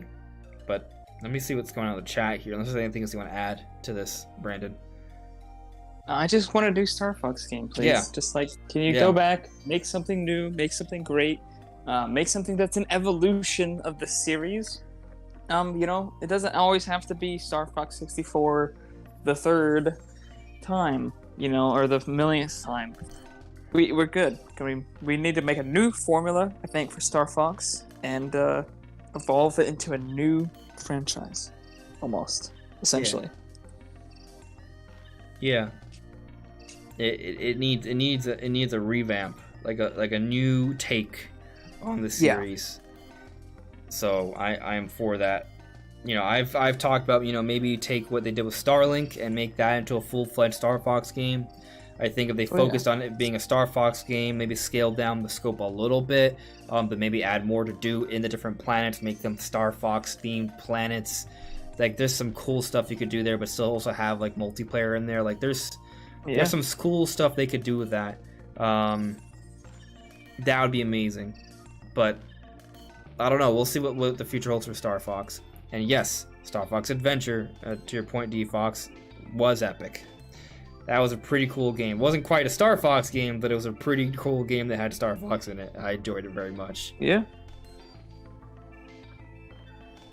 But let's see. Some people are talking about porting Xenoblade X. Xenoblade X is a game that needs to be ported to Switch. Yes, please. That's one that. Well, I mean, the timing of it's kind of complicated because Xenoblade 3 is around the way. But at some point, I want to see Xenoblade X brought out onto another system. The music in that game is dope. I've been binging a lot of Xenoblade X music lately. It's just awesome to listen to. The music there for me is hit or miss. It's either really good or so irritating I want to okay, so turn it off. Some of the I know what you mean. There's some music that's just amazing, but if there's the hub area music that's kind of a New LA. It's weird. I dug it, but it was definitely different. There were certain experimental tracks in that game. Most of the music is really good. But if you go on YouTube and you search best of Xenoblade X, you're just gonna be like, oh, this is all incredible stuff. Yeah. When you first fly the mech and you get that music, it takes 30 hours to get to that point. I have some friends that haven't gone to that point, and I'm like, you need to get to that point. If you don't beat the game, it's one thing, but you need to get to that point. 200 hours of that game, and I didn't even beat it. Yeah, I did beat it. I've never beaten that game. I've never beat the story. I was waiting, and then my gamepad broke, and I haven't gotten a Wii U. So still works, but if it let me use my goddamn Pro Controller instead, but no. Yeah. I mean, with Xenoblade X, I think one issue was the font was too small. So bigger font, adapt the map especially controls. on the gamepad. Maybe There's no chance of reading anything on the gamepad at 480p with tiny text. Yeah, I mean, Xenoblade X just needs some quality of life changes, really. Like, it's nothing major. The game's great, so yeah, that would be it. Now, I mean, I would love to see a sequel to Xenoblade X, right? Or maybe you know, a spiritual successor at least. I know there's people want more of the story, but there's a lot more they can do with that formula. I just think it's outside the scope. I mean, I think what they gotta do is like remaster. Yeah, like I mean, I think we're going in the same direction here. Like, I want like online multiplayer elements like in the overworld, right? Like a pseudo MMO like thing. They they teased it with the game, but you know, you couldn't actually do it in the open world. You had to go into arenas. But imagine taking teams out into the open world and going on missions together. Like that would be really cool. And Microsoft may be working on something like that right now. I'm not saying it's specifically Xenoblade X2 or a remaster, but maybe some big new IP that takes advantage of that. That new IP, we still don't know what it is. We don't know. We don't know. D Fox added me in Xenoblade X. I made it to the post game and got all the post game gear. Okay. Nice. Yeah, there's a Xenoblade X is a game you can easily put 100 hours. Random put 200 hours and even beat it. Yeah. So it's huge. I know huge that game. the game has a cliffhanger ending, but I have no idea what the ending is, to be honest. This is another reason why I want a Xenoblade Chronicles X port. So I can actually finish the dang game. Yeah. Xenoblade X might be my favorite exclusive Wii U game. Yeah. I'd agree with that, I think. Yeah. Splatoon is pretty good, but Splatoon's my second favorite. Yeah, for sure. It's pretty good. But third favorite, probably Mario Kart 8. Oh, man. Well, just off the top of my head, I'd have to go back and look. Those Woolly World's pretty up there. You know, I think we said those three games are kind of like the games. Yeah. Mario Kart 8's technically not exclusive anymore because there's an 8 Deluxe, but you know, initially it was exclusive. True. But let's try and catch up here. Let's move on to the next topic. So we've talked about Star Fox, how that would look if it was ported. Basically, don't port it, I think. But if you do, just to kind of have an idea if it were to be done, upscale to 1080p, maybe clean up the textures a little bit. I don't expect them to go back and redo all the models, but a lot of the models are very simplistic. Anyway, clean up the visuals slightly. I know they can't do that much. The controls obviously have to be adapted, and that's kind of a tricky part. But you know, what would be interesting is that if they do that, all of a sudden the controls probably feel a lot sharper and easier, so the game will feel less clunky by doing that, I think. So that would be actually kind of neat. But maybe in order to balance that out, maybe they do add more like enemies on screen or something, or maybe they kind of remix some of each level a little bit. Which might actually give more incentive for people to play it again. And heck, while you're at it, if you can add a couple more like paths or levels, that'd be really awesome, you know. But again, I don't know if they want to go back and redo that, because at that point you're like making new assets, right? Like to a significant extent. Yeah. But with a lot of remasters, Nintendo has done that. They have gone back and created new content. So maybe they can get away with that a little bit, and they do something like that. But then also, they do give us online multiplayer, and they still include Star Fox Guard, and they would just have to rework how they handle the displays on there. But it can be done. And then you call it a day. I mean, if you do all that, you clean up the visuals a little bit, you make the controls work for Switch smoothly, you add a little bit more single-player content, remix the level slightly. You get a nice 7 out of 10 game. It'd be an 8. Hell yeah. If that maybe an 8. The online multiplayer would be a big inclusion, right? So depending what they do with that can make or break everything. I'm just gonna be honest. They're not gonna do that. No. I honestly don't think they're gonna port the game at all. I think the game just has the name itself is just like make a new Star Fox. What are they gonna announce after that? That Animal Crossing Amiibo Festival is also coming to Switch? Like no. I think Xenoblade X is the final Switch port. Right. I think Star Fox Zero and Animal Crossing Amiibo Festival might be the two most hated games on Wii U. At least some of the two. Maybe.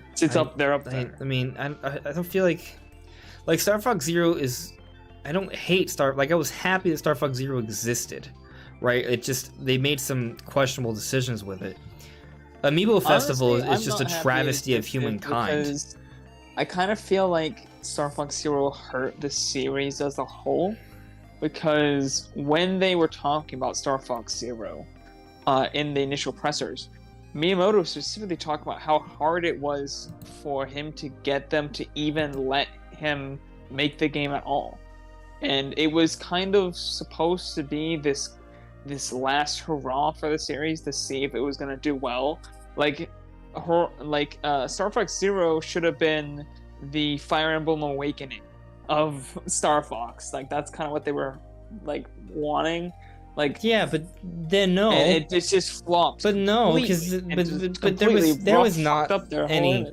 The ambition there wasn't there. Like, there was not scope. The game was small. The visuals were certainly like not advanced or impressive. Like, I don't know if they were hoping for that. It didn't feel like, hey, let's put all our all into this and make this the best thing ever. I think. I think they did everything they could for the budget they were allowed. Maybe. I just don't think they were allowed much budget. Like, because visually, there were some. We've kind of like shat on the game's visuals throughout this discussion, but there are some pretty cool. That look good. There are some cool looking stuff, right? Like when they shoot the giant beams and you like zoom right around it. Like, it's a pretty cool visual effect. It's just like when you go onto the planets, you see some of the environments. It's just like, oh, that's kind of simplistic looking, you know. The game looks pretty trash out of the gate. There are a few. The opening segment look good, looks, but the yeah, it's no good. But there's some stuff that looks really cool. Like there's that level that has the dinosaur robot bird thing. There's one very exotic plant-based level that I forget the name of. But that one looks really cool. It's got a lot of exotic plant life and such. Another thing before I know we said we're gonna move on, but another thing, if they were to do this, they have to bring back the walker. They gotta fix walker controls because it was very awkward for a lot of people. Horrible. You gotta fix that. You gotta fix it. A lot of it just comes out of camera controls, so fix that for sure. But let's move on now. So the next topic is a potential Switch price drop. So basically, it's being reported by Nintendo Alerts, and they recently revealed PS5's Ratchet and Clank bundle before its official announcement, according to Video Games Chronicle. So there's like some history there of them getting things right. They're saying that the Switch console will be sold for €270 from Monday, going down from $330. Now, I guess they would be announcing this tomorrow or something, or it might even be something just happening in certain stores. They might just be trying to sell out of stock to open up space for OLED. I don't think this is a permanent price drop. They even mentioned this in the article that it could just be a temporary cut. I will tell you, there has been an update to the articles that I've seen. Okay. Like news that have come out, and I'm not sure if you've seen it. No, point out. Apparently, and let me actually go to it so that I can give you the facts. So I'm pulling up the article now. So there was an update very recently from the same Twitter accounts, and I'll pull up the quote. So he says, "I announced it to you before the whole world. The price drop on the Switch is coming tomorrow, and it will be at 249. I can't tell what this is. Pounds, I think. Mm-hmm. It's like a fancy C with two lines in the middle. Yeah, I'm looking at the same thing. But at a specific store, and I believe it's in. Is it Italy? Spain. So, and then it says, okay, so I'm going to read the quote from NintendoLife.com. In related news, Game Reactor Spain has corroborated the original Nintendo Alerts tweet in its own story and mentions how the 2019 Switch model will be permanently discounted to less than €300 throughout Spain. So that's kind of the update to it. So in Spain itself, apparently, it's going to drop to around at least less than 300, which if it's a $50 drop, is less than 300 for us. a $50 drop would be pretty significant. I mean, that's the kind of price drop, that would create a big difference there. But the issue with that is if Switch OLED stays at $350, I don't know how that makes much sense. Right? What's the point of this? You announce something that's more. This is kind of like we thought maybe that the Switch OLED was going to be exactly what the Switch OLED is, but it would come out at only $300, and then the normal Switch would get a price drop, but it came out at $350. So I think both of us were thinking at that point, no need for a price drop, right? Oh, apparently Nintendo UK did announce the price drop already.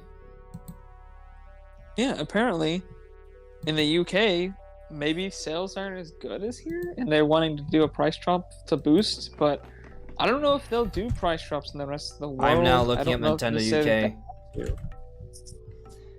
When did they announce the price drop? Was it just like moments ago? I'm looking at the Twitter. I'm trying to see. I don't see it. The update that I had seen was from today, sometime today. Not like recently, like a couple hours ago. Like at least several hours ago. Okay, I don't see anything on Nintendo UK's Twitter that's saying there's a price drop. Oh, I think the update's from this morning, maybe, or this afternoon. It's not on Nintendo UK. It's Twitter. That's all I'm telling you. Unless I'm blind, which is totally possible. I think it's so far. It seems to be region by region, even sometimes store by store. So I don't know if this will affect anything beyond that, to be honest. I'm not expecting it. I wouldn't be really like sitting, waiting, hoping for a $250 Nintendo Switch. I don't know if I would really wait for that, to be honest. I mean, I think a $50 price drop obviously helps the Switch compete with the other consoles. But I think the tricky part is that OLED was announced for $350, and some people have bought it already, like pre-ordered it. Like, so that there being $100 difference there is just too strange. That's too significant, I think. I think Switch OLED should be $300. Like $300. Yeah, like it's. I agree. It should be $350. I would understand if the OLED was $300, and then give the normal Switch price drop. That makes sense. I mean, what could be happening here is that, to your point, is that in some areas it'll be going down to $50, and maybe this is like a preliminary thing, and after this holiday we'll see a across the board price drop for all systems, and by sometime next year, all the Switches are $50 cheaper than what they are now, including OLED. But I feel like Nintendo is probably going to have OLED be $350 going through the holidays, which probably wouldn't be too much of a problem because they probably don't have that much stock to sell through anyway. Maybe that's what'll happen. I mean, at some point a price drop you would think would occur. It's kind of an inevitable thing that happens with technology. You'll see price drops on them. And the Switch is entering. I mean, we're in the middle of the 4th year, going on 5. Like, it's gonna be 5-year anniversary this next March. So it's like it's crazy that we've almost done a typical like near generational cycle with no price drop. Yeah. Crazy. So it is strange how that is the case, but the Switch is still selling so well. It's very strong. So I think they haven't really needed to. Like, they're still selling well, and I think that's the craziest part, is that they still have the price drop card. Almost 5 years in, they still have the price drop card. Crazy. And they may not need it. So they can. The Switch is in really good shape. That's the system is going to continue to sell very strong. Birdman saying from Direct Feed Games on Twitter. Okay. If I search Direct Feed Games, I'll see the announcement. It's not coming from Nintendo, though, I think is the main point I want to bring up here. Yeah. Direct Feed Games is saying what?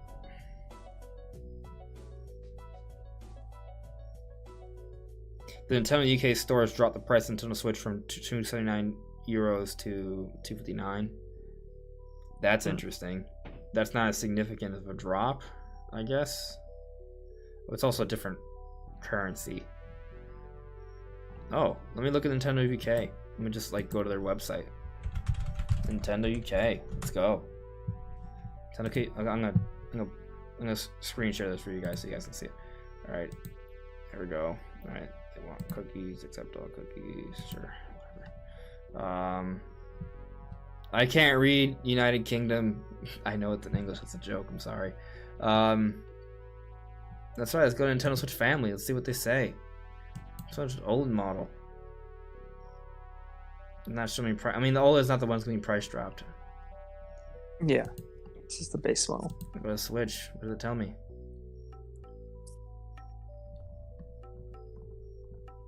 Three play modes. Joy-Cons. Where's the pricing? Where's the pricing? I want pricing.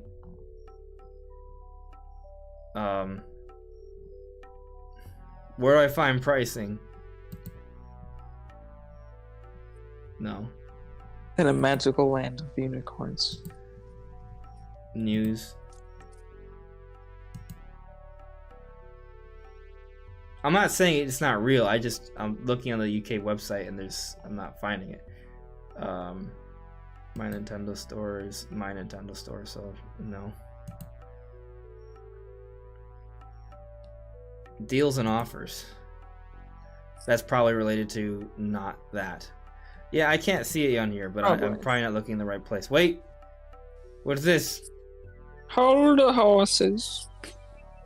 Have we found something? No, I haven't. No? Wait, No. wait, no, there it is. There it is. Look at it. It says $259.99. I guess it's that pounds. There you go. It's on the website. It's been found. Yeah, so it's interesting that's happening in certain places, right? 260, I think that's pounds. Okay. And I don't know how that translates to American dollars, but given that it was 279, which is less than 300 ratio wise, like, you know, there's a little bit of a proportional difference there. So 20. All right, it's the price drop. So it's not like a $50 drop. It looks like exactly, or an equivalent to it. Maybe it's euros. Maybe, I don't know. It's not euros. I don't know about those currencies. It just came up. I googled 260 pounds to dollars. But it came up with pound sterling, and I don't know if that's something different. But it's $360, and I'm like, that doesn't sound right. Well, you know, technology, it's not always the same value in different parts of the world, right? So that is something else to consider. Like in Australia, things are a lot more expensive. I hear that, like in the UK for like PS5 games, we pay $70, but they pay like more like 90 to 100. By the way, it's pounds. Yeah. Okay. Yeah. So they're paying a lot more. They need it. I've seen JCat here saying pounds sterling, so maybe what you looked up is correct, Brandon. So yeah, pounds sterling. Yeah. So I mean, they dropped the price, but they're dropping it in certain areas, right? That doesn't necessarily mean they're going to drop it like here in the States, right? Or they're going to drop it in Japan. It's region by region. It's going to be interesting to see, you know, what that eventually entails. Like, we could be looking at a situation where we're getting close to an across-the-board price drop. Going back to what I was saying earlier, I don't think that happens across the board this holiday, especially with Switch OLED. No. But maybe after this holiday, you know, there's going to be a little bit of a period where they kind of get everything to be a little bit cheaper. And by holiday next year, we're looking at a different situation, right? Maybe the Switch is now $279.99, and like the Switch OLED's like $330 or something. Like, it may not even be a full $50 price drop because they may not think they need to do a full $50 price drop. So we'll see. Christ. Yeah. $20 price drops. Yeah. Why? We'll see. Why even bother at that point? Well, I think like I remember what this like the new 3DS like at one point was like 180, and then like it didn't just drop down to 130. I think there was Yeah, but it's also it dropped down to like I think 150 or 160. So yeah, like $20 or $30. There's a but lot it's of also a lot different cheaper. stuff It's like going half on the there. price. It's starting at a little over half the price. Yeah. Of this thing. So. Well, it's also worth noting that the 3DS when it launched, they had to drop that thing Yeah. in price very They quickly. had to double a lot. They had to do that, and there was the ambassador program. What did it come so up for? Like $300 or something? $250 American dollars. $250. Yeah. Jesus. Back then, that was a lot more. I remember as a kid being like, "Why is it so much? I can't afford this." Yeah, it was 3DS was not a home console; it was a handheld. It was very highly priced. But let's move on to the final topic here, guys. Hell yeah. So that is Metroid Dread. Now I'm gonna put up this trailer. Brandon, I don't know if you want to like get the trailer ready on your end, and we'll just kind of time it. You don't have to watch if you don't. I could narrate it to you, I suppose, but I'm gonna put it on here so people can kind of see, and I'm gonna kind of like react to it because I haven't seen it in a bit. I'll put it on. Let's see. Is there a way to mute? Try. I just want to mute If you can't do it, it's alright. I understand. No, I can't. I don't think I'll be able to hear you. Yeah, and then just bear with me. It'll be fine. All right. All right, so we're gonna put this on here.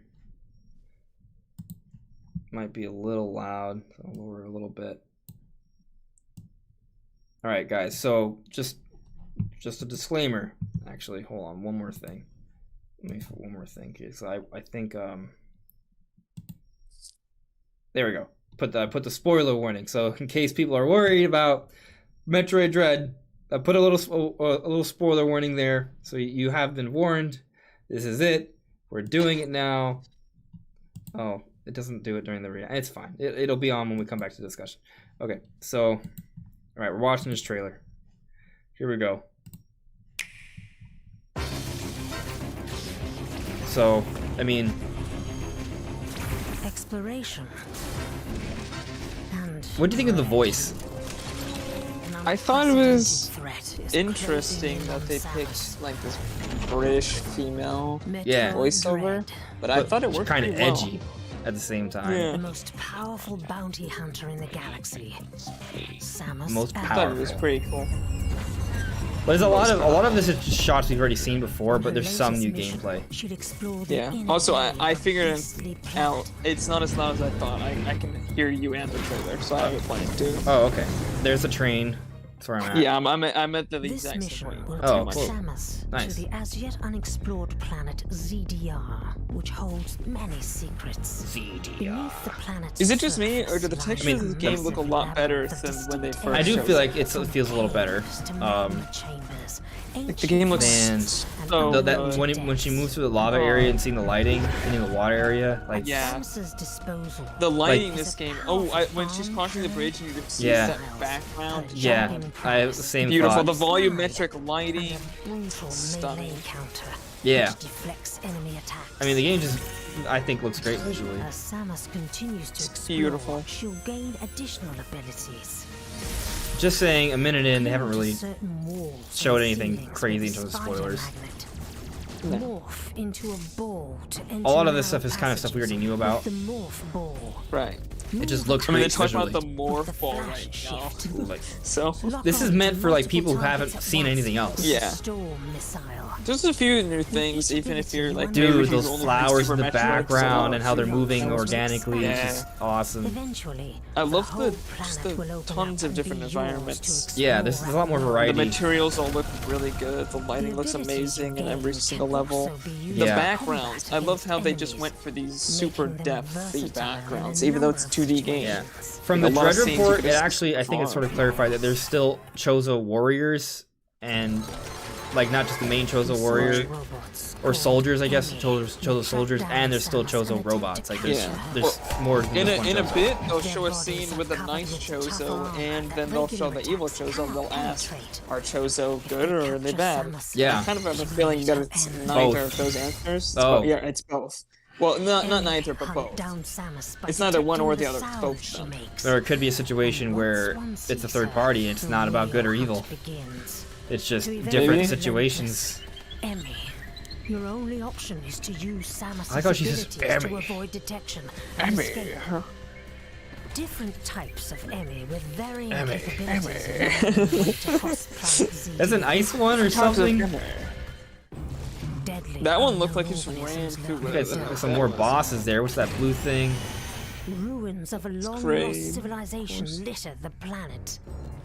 Those big doors. What is going to be behind those doors? The mysterious bird-like Chozo figure, ally or enemy.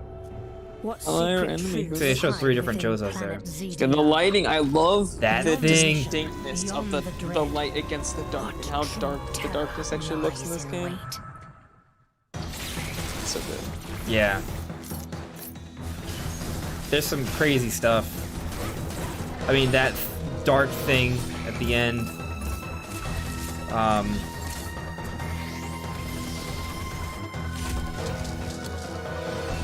This game just looks great, man. I don't think they've ever shown that ice area off before. I don't remember. There was like a couple seconds where you can see an ice area. I don't think they ever showed Trade breaking out, though. Metroid Dread. We don't need to take out the amiibo stuff. That's fine. Plus, a Metroid Dread special. I think we did good there. It's fine.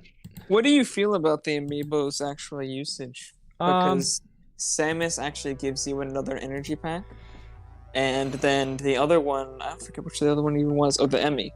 The Emmy gives you 10 missiles, which is a missile plus pack apparently.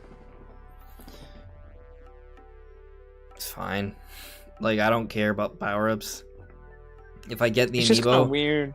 if I hope that I don't care it's about that. not like Like, if I buy can't the be amiibo, fully I'm not powered going up to with that use them. amiibo. I want them because Right. I want the items as collector's items, and I think they look cool. That's it.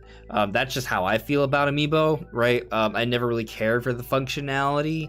I guess for Breath of the Wild, I tried out the Wolf Link amiibo like once or twice, and I never did it again. I did like having a Pona, though. Having a Pona in Breath of the Wild was cool. Yeah. But beyond that, in general, I don't really care for amiibo stuff like that. I don't think it makes a big difference. Now, like, if, for example, an amiibo gave you a costume that didn't necessarily offer you any additional power, just like it just looks awesome.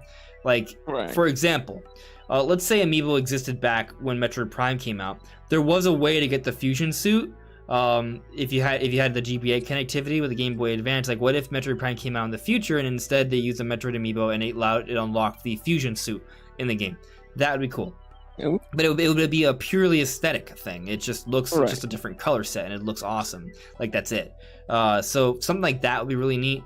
But I don't care for it. I don't think it's game breaking, right? And nothing in those amiibo do anything that's like changes it. Like, well, it gives you missiles and an additional tank. Like, that's not a big deal. One extra energy tank, a few extra missiles. Like, that's not anything crazy. And then the other sets, like, just refill them once per day. That's just, hey, make the game slightly easier for you if you so choose. Yeah, It's I just have zero weird. problems I'm with wondering what it's replacing. Like, am I gonna still be able to get a full, Yeah, it's just extra. thing It's just by finding it? It's just Or extra. now there's gonna be another energy. Yeah, tank. it's extra. Curious It's just one how more. it's going to.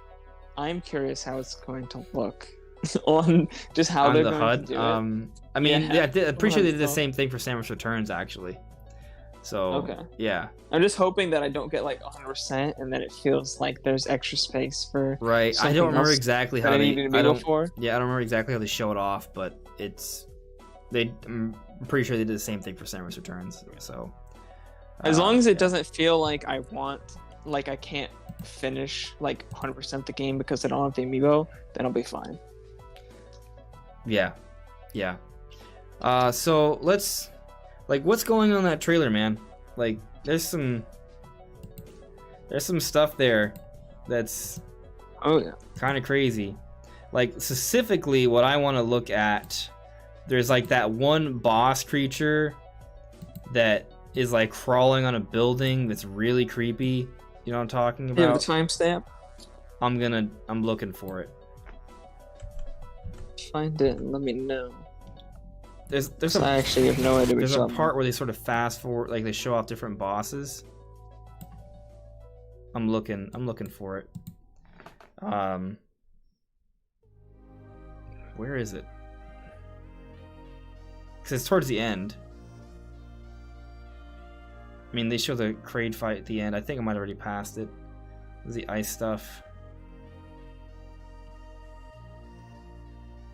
Okay, I think it's actually... Alright, so this is a weird blue thing. There's Kraid. It's around the 3-minute mark. Chozo thing. I don't know where it is. I'm trying to find it. Somewhere. It's somewhere. They show the Chozo. There it is. Okay, it's like 320. 320. Yeah. It's weird looking. It actually looks a little bit like the Scorpius boss. Now that I kind of like look at it. Let me show you guys in the chat. Or just everyone who watches this. I'm going over to the... There we go. Like... Oh, I see. Like Yeah. 324. Yeah. It's just this weird, all legs almost, but the middle. Oh, that's strange. It almost looks like the boss from, like the first boss. Right. But all kinds of messed the up. Scorpion King thing. Scorpion King, you know what I mean. I think it's called Scorpius, but... Yeah, it's like a demented version of it. Yeah, with I weird, think someone creepy... thought at one point someone thought it was like an Emmy.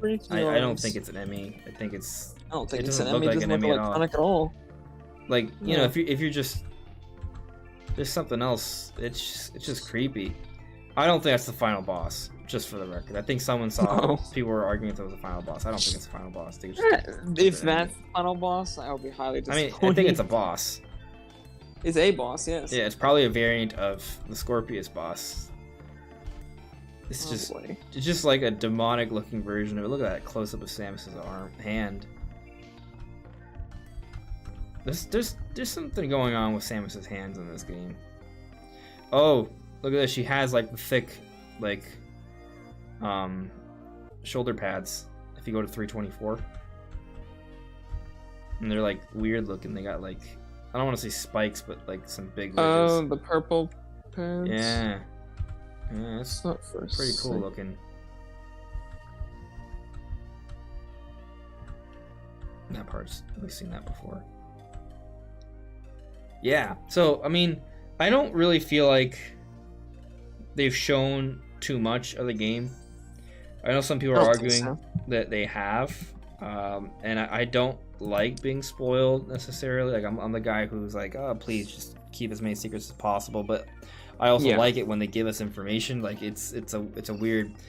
I guess what I prefer is give me enough information that's like to keep me thinking and talking about it and stuff and interesting stuff, but don't Right. show me everything. Like that would be ideal. I remember for Sword and Shield, Pokemon Sword and Shield, I thought they actually did a great job of giving us new information every week or so, but there's still like they had only revealed like a third of the new Pokemon in the game or something, and then it all Right. got data mined and people leaked the hell out of it. But like if Game Freak had their way and Pokemon Company had their way, we would have had a lot of surprises once we got to play the games, because they didn't reveal that many new stuff, but they still gave us Yeah. enough information to keep us interested, keep us talking about it every week. Like there's a way to do that, right?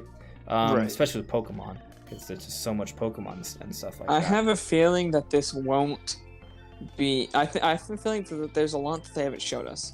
Okay. I think some people are kind of worried that this is like a Breath of the Wild situation where they hype up a lot of the story and the lore and the mystery, and then you play the game and you find out that you pretty much already knew everything for the most part, and then you learn or you learn everything within like 5 seconds. I have a feeling that it won't be like that, and there will actually be things to learn and surprises and a lot of things. Because we still don't even know what they even mean by this being the end of like this part of the story. Like Yeah. What does that even mean? We still don't even know. Yeah, I don't We feel like don't we're not even even really understand. talking about. I'm turning off the spoiler warning. It's like, what spoilers? Yeah, But- look for it. Right. Yeah, I am curious though. Like, what, like, how is it gonna be the end? Right? Does Samus die? Right? Like, there's gonna be a new character that takes place, or is there some sort of new cycle? Like, what if, all the elements? Like, what if the Metroids are extinct? Like, they're actually finally extinct in Metroid Dread. Like, every time there's a Metroid game, they're like, oh, they're maybe not. Though there they are. Right? But like, Metroid Dread, maybe they actually are extinct, but they're reborn at the end of the game. And it's closely tied to Samus and the Chozo. Chozo created it. Samus has Metroid DNA in her. They are a big part of the story. So, and we can clearly see in the trailer, there's a lot of experimentation going on here, genetic engineering. So I think, you know, I could see a situation where somehow the Metroids are recreated, right? And considering that the X-Parasite is also here, they may need to, because the Metroid is the natural, not natural, but it was created to destroy the X-Parasite. Like, it is like the only thing capable of taking it on. So it would be interesting to see if that's how it kind of comes together, that they need to create a Metroid or bring it back somehow.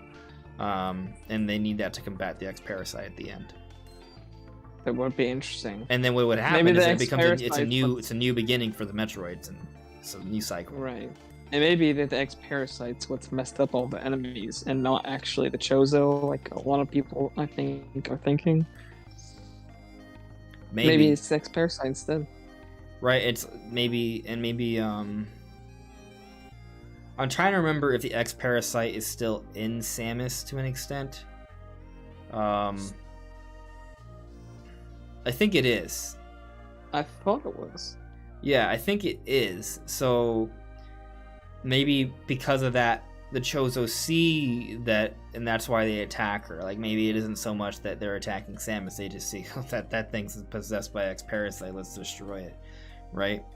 It could be something as simple as that. Like, they on their scanners, it picks up X-Parasite something, and they're like, well, there's some X-Parasite on this being. Let's take it out. There's something else going on, because I believe what we know is that the Emmys were sent first by the Federation, and they were lost to explore, and then they were lost. Something happened, and then Samus went.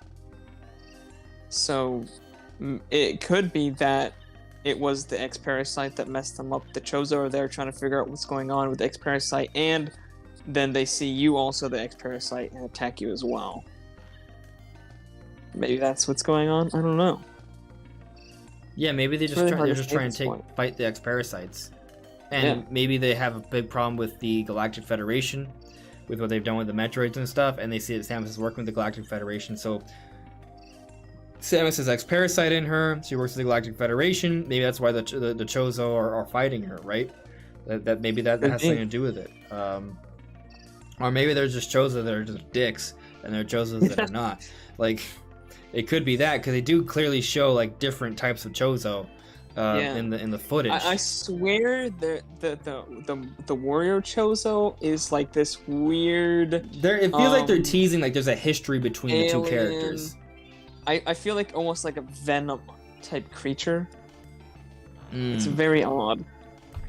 I believe there's a scene where you can actually see, and let me try to find it. You can actually see. You're talking about the robot, Chozo like, warrior, or are you talking about some of the like Chozo the soldiers? one in armor, the Chozo soldiers. The special one. Yeah, the one in armor that tries to. You're gonna have to like point out an actual like time. Let me see if I can find it. But I had seen, and I thought about it. And I was like, that's very strange. Because we talked about it like a few weeks ago, that there are some Chozo soldiers that have like this black goop on them. Like, they look almost like a Venom kind of thing. We theorized that maybe it's related to the X-Parasite that's possessed some of the Chozo soldiers. Like, what if that's all it is? Like, what if the X-Parasites just are controlling the Chozo? And that could also be it. Yeah, like, what if it's not even the Chozo are evil?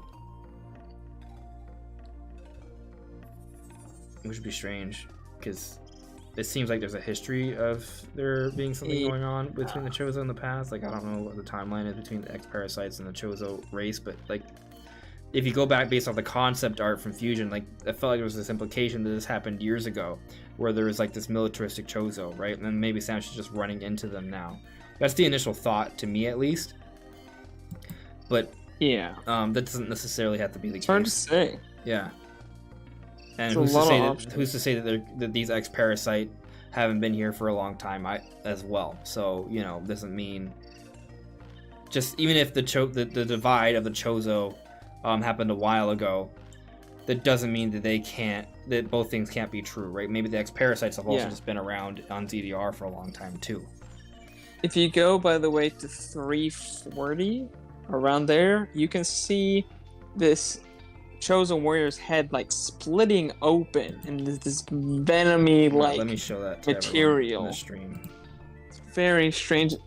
It's very hard for me to rewind and see exactly. I'm using the arrows. So it's and watch it over and over again. But it's not as fast. Well, I'm on mobile, so I have to like use my phone. Yeah.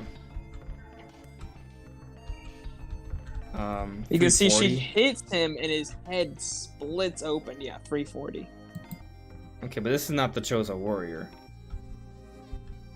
This is something else. That's not the Chozo Warrior. This is something else. We talked about this last time. Like, this is the thing that looks kind of like Venom. Like, I agree with you, but that's not like the Chozo Warrior. Chozo-y soldier thing. Armor soldier, yeah. Right. I didn't mean that. I don't mean like the big Chozo warrior that shoots a laser. I just mean like a Chozo enemy thing. Okay.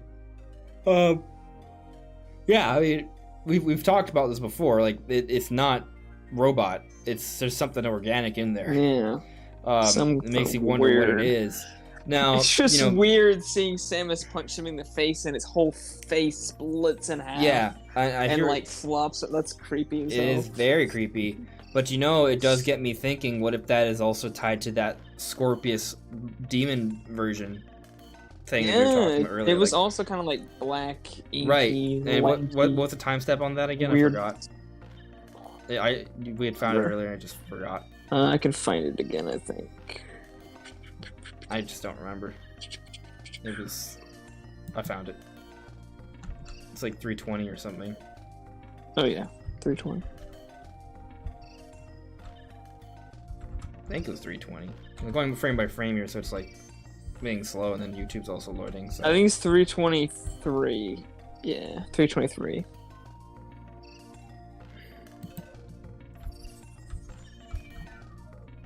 Like, there we go. Okay, so like, yeah, I mean, maybe there is this X-Parasite that is like, not just, like when it consumes them in Dread, like it's not just like, they're attack you, like they change, like they're like black and goopy and almost demonic venom looking. Its eyes are red, its limbs are all kinds of whacked. Like that creature really resembles the first boss, and I wonder if it's the same species but with the X-Parasite messed it up. Yeah, I see that. That's why it looks like that's what I see. Yeah, so like what if like, so that Scorpius boss is all early into the game, right? I'm going back to my face now. It looked like it was the first boss. Theory time. Right, it is. I mean, the treehouse footage says at the beginning of the game, first boss. Yeah. So but it's important though, because if that's the first boss, you kind of know how something's supposed to just look normally. But then you start to see the effects of the X-Parasite. We see them in some of the Chozo soldiers, how they're basically like venom inside Chozo armor. But then we see what it can do to another variant of that same species, right? And it's like this demonized version of it. I think that actually be pretty powerful, so you can see what the X-Parasite can do, or what even better yet, what if there's like a corpse left over of Scorpius and the X-Parasite takes that over? That'd be really cool. But the problem with that is that I'm pretty sure that the body just appears in the boss fight. Corpses don't really exist in this game. They disappear. They like just like I'm pretty sure they unless it went invisible. It just melts out of existence. No, it melted out of existence. So that's the kind of the doesn't work for that. But it would have been cool if there was a corpse and then Parasite took that over. There are corpses in Metroid. It's just whenever it's a boss fight, they just disintegrate. But like maybe there's another corpse, maybe like there's another one, and we see the X-Parasite take that over. So it's almost like a zombie thing, which would be kind of neat. Even if it's not a zombie, like just the X-Parasite consuming something, killing it from within, and just taking root of its body, and turning it to something else that's perhaps Venom-like. That's some cool but dark stuff. Oh yeah. But it does make me wonder what is going on with the Chozo Warrior. And I like that you brought up the red eyes with the thing, because actually we're going back to the trailer now. We're going back to the trailer. I feel like the theories are coming here. So hold on, guys. All right, so it makes me kind of wonder, right? Like, this has red eyes. This looks to be like maybe an X-Parasite consumed version of the Scorpius boss, right? We go to this. It's somewhere there. They show it like right at the beginning. They show the Scorpius boss like right at the beginning. It'll come up in a second. I believe they showed it again right after they showed it. But you see here it has yellow eyes, right? Like it's not the same thing, but it's similar. Yeah. So go back to 323 so you can just see it again, the difference. Like it's the same kind of creature, but not. So, but the eyes are red, right? So let's go to the Chozo Warrior though. The Chozo Warrior, there's a bit of a focus on the Chozo Warrior's eye, right? And clearly, okay, it's all like right next to each other actually. They might be trying to hint at something. There's definitely a motif of red eyes. I'll tell you that. I pressed the wrong thing. Okay, that's just an evil thing. There we go. There is one part of the trailer. So at 327, I'm trying to get a nice, clean shot of the cracked open spot, but it's a red eye. We don't know what's under that armor, right? Like it looks like it's in the form of a Chozo, but maybe it's not actually a Chozo. Maybe it's a Chozo consumed by the X-Parasite. We're seeing that there is something that is causing a change in eye color here, and there is an emphasis on the eye, on the redness, something being behind the mask. There's a mystery there. So what if like this Chozo Warrior is just like an X-Parasite consumed Chozo? Like maybe initially there is a history of this Chozo Warrior being a proud warrior, and maybe they even like change sides. Like all of that's still true, but what you're fighting is like an X-Parasite consumed version. So it's stronger, it's more demon looking or whatever, and dangerous, and can do more things. And maybe there's still some level of consciousness still in this Chozo. Maybe it's like a fight. Maybe it's like a struggle. So there's still like a personality there, but it's also like a losing battle as it's slowly losing consciousness to the X-Parasite. Just an idea. It's weird because it looks like Venom, and I feel like we're describing Venom. Almost, we are when we talk about it. I didn't even think about it. Yeah, but I mean, isn't Venom like based off a Parasite too? So like it's the same kind of concept. Parasite, yeah. I mean, this is He's an pun alien intended. parasite. It's not actually an alien concept. Like parasites exist on Earth, and some of them do weird stuff like that. Like there's this parasite that, have you ever seen like the footage of like snails? There's certain parasites that just like eat the insides of them, or I might sound like a total dork right now, but like it kind of consumes them internally, and it controls their bodies and moves them around. This is like a fungus or something, or a mold that can actually consume snails and other smaller organisms. So like the premise of some sort of parasitic creature doing that is not really that alien, because we see this on planet Earth. So these ideas come from real things, is the point. So the fact that maybe the story of Venom is something similar to that, it's not necessarily that Nintendo's copying Venom, but they're parasites are a thing. The X-Parasite is a parasite. This is what parasites do. So they consume, they take control of the host, and maybe if the host isn't dead yet, there could be a theoretical struggle as they slowly lose their mind to the parasite. Kind of dark, but I think it would work really well with Metroid. So I don't know. I think there might be something to what we're talking about here. I think the red eyes is a hint towards that. I think so. I think Yeah, I like this idea that the X-Parasite is like this Venom-like creature. I actually really like that because I love Spider-Man and I love Venom. And Yeah, I love that concept. And I think it would work really well. So I think we have a.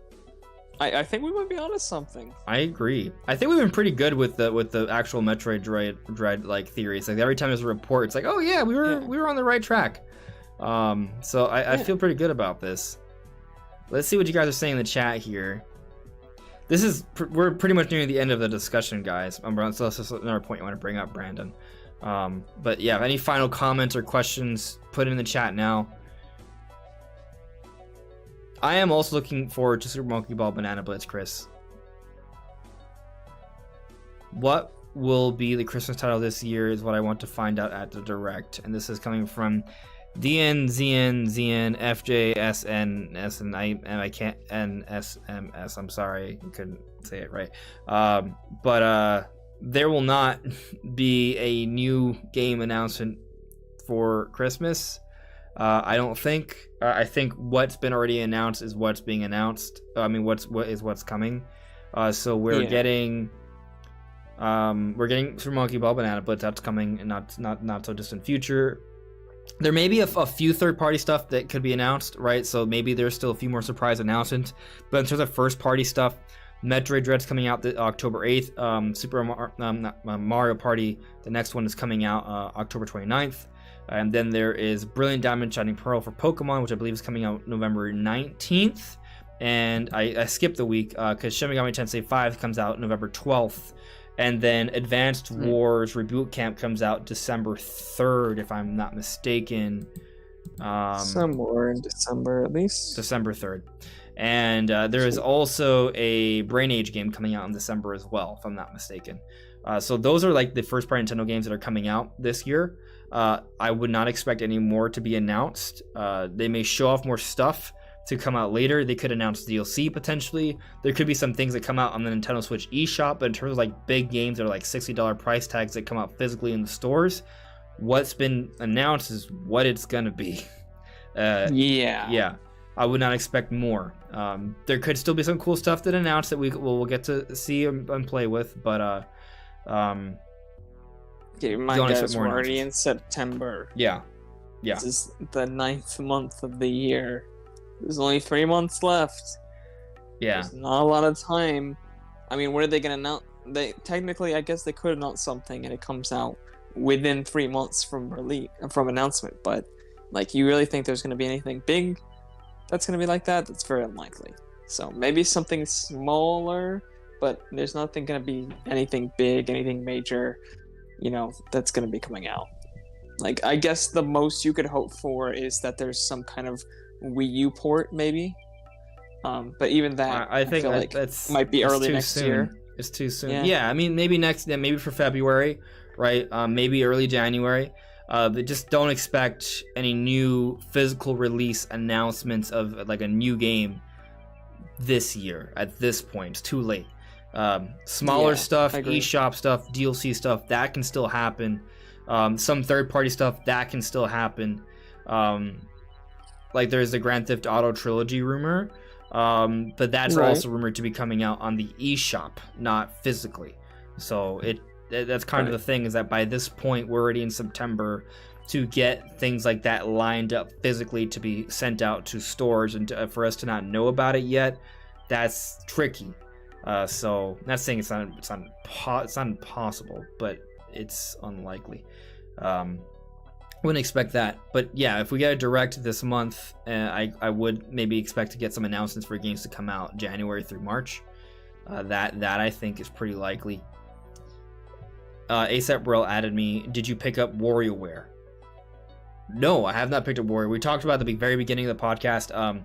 I do think it's pretty good. I'm kind of on the fence right now. Part it's just because there's only so many games I have the time to play. And also, like, it's a big multiplayer co-op thing. I don't really have anyone to play with. So, does it have online play? I have no idea, actually. That's because like people just online, giving up on Nintendo. We could play it together. True. Eventually. Does WarioWare have online play? I don't know. I don't know. I never really thought about it. So multiplayer mayhem, team up with a pal in story mode, or take up to 3 other players in a variety pack. There's an online game mode actually called Wario Cup. Okay. So you got rotating weekly challenges. Okay, so there is According some... to the website, the game supports online play and cloud data too. So there is a form of online play. Yeah. Some form, yes. Yeah. Okay. That's something to consider. It's also only 50. I didn't notice that. It's not a not full $60 price. game. Nope. Oh, that's nice. Yeah, maybe one of that means it's 40 at Walmart. I was literally about to say that. $40. All right, now it's getting to a point where I'm like, maybe I'll splurge on it. For 40, yeah, I'll definitely get it eventually. Its problem is if I can afford to and have the time to play it now. Yeah. But Joshua Ayers added me. Very awesome, clever Metroid Dread theories. I too hope the X-Parasite is in the game. I mean, they're alluding to it, so probably. I do kind of like where we're headed with the X-Parasite theories, though. I think potentially could be consuming some of the Chozo. And maybe that's why they're so desperate to combat it. Maybe that's why they took the Emmy and like hacked them potentially, right? I do like the idea of Chozo just straight up being evil, with there being some good, but I don't know. There's just a lot of different potential angles here. Could be a mix. Yeah. We just don't know yet. Yeah. That's what I'm saying. People are complaining about spoilers. We still have no idea. There's a lot of mystery behind what's going on. Exactly. We don't know. Like all they've done is created more questions, really, which is exciting. Yeah. Yeah. Birdman. Nintendo's having maintenance tomorrow. Okay. Hopefully that means a direct. It hasn't always meant that, but it could mean that. Could. Yeah. I mean, I don't know. We'll see. We'll see. I don't know if that necessarily means anything, but I guess it could. I wouldn't. It could, but it doesn't mean for sure. So that we'll see. But yeah, we'll see. Let's see here. Kevin, I really hope there isn't X-Parasite in the game, to be honest, but who knows? I think the X-Parasite would be a bit of a cop-out. I mean, if they do the X-Parasite back and they do it well, I can maybe warm up to it. I mean, I think it's gonna be more than the X-Parasite, right? Because it's obviously an inciting incident, right? The X-Parasite is what brings Samus to ZDR, so there's that to consider. But then there is the Chozo. They're a party here. There's the Emmy, which are from the Galactic Federation, so they're also involved, and obviously Samus. And then there's the Metroid, and then we saw Kraid, who's a space pirate, was also in there. So there's a lot of different parties that involved here. And from what we're seeing of some of the creatures, there does seem to be something that is consuming them that is strange, that is very Venom-like. It isn't how the X-Parasite was portrayed in Metroid Fusion. So it's also possible that it isn't the X-Parasite itself. Maybe it could be another parasite or an evolution of it. Let me ask you, how was the X-Parasite portrayed in Fusion? Because I imagine a lot of us, including myself, haven't ever played Fusion. So I'm not sure how it was portrayed in that game. I mean, it got, one issue with it is that Fusion was made on the Game Boy Advance, so the art style and visuals is just represented differently. And actually, if you look at some of the concept art differences between Fusion Suit Samus and Dread, because they have some pieces of art to sort of, they're like remakes of what they showed off in Fusion. And the Dread version, the newer version, looks a lot more ominous and darker and realistic and kind of creepy looking. So you could just argue that it's just kind of like an artistic difference in portrayal, right? But in Fusion, they were like these goopy things that would fly around, and they would just be absorbed. They would go into something, and then it would sort of light up a little bit, and then they would just control something. Maybe the colors might change slightly or something like that, depending on what it was. But it would just sort of take something over, and you'd have to fight it. It might bring something back to life, so there might be just like small pieces of it left, and the X-Parasite would find that and take its DNA and recreate it, and you have to fight it again.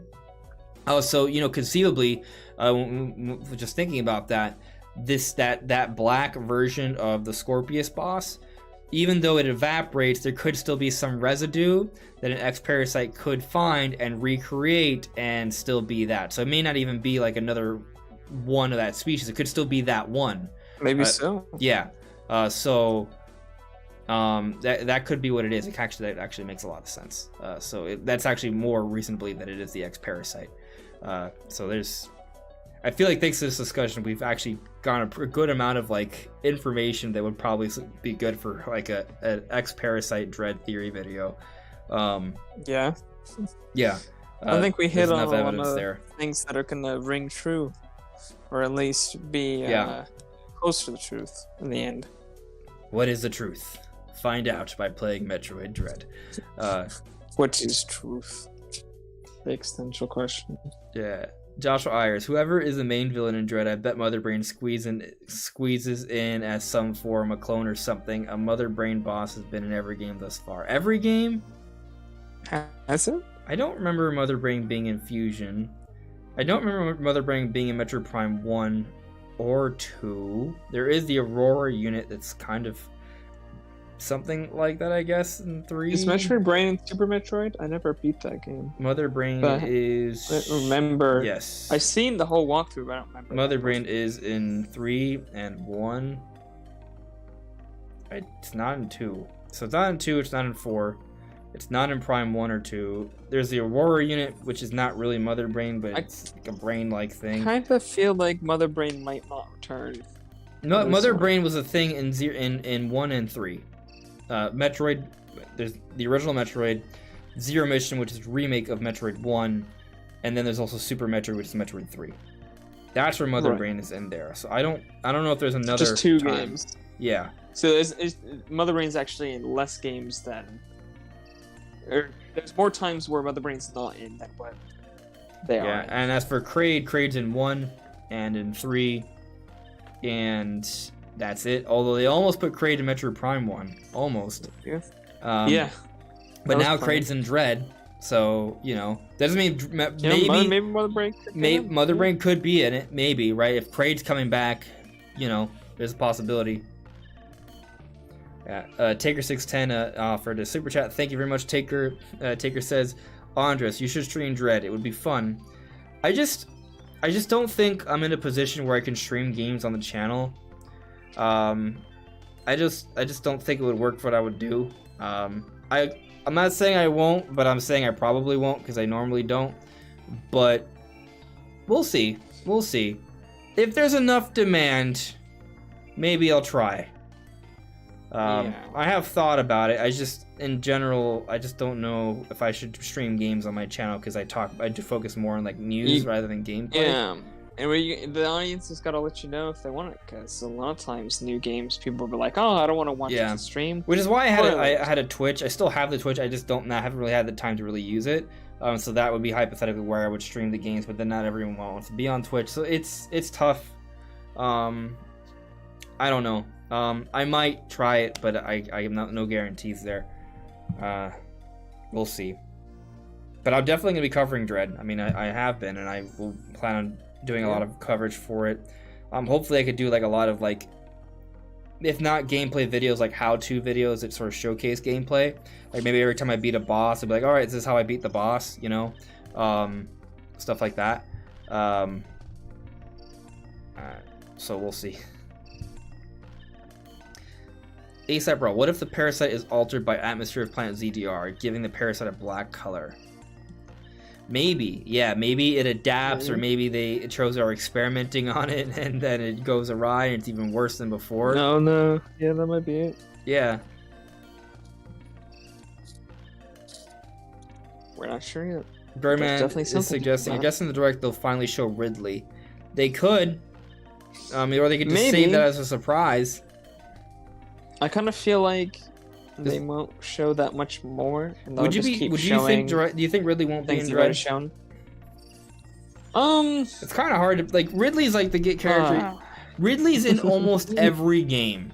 So, right. All right, Metroid 1, yes. Metroid 2,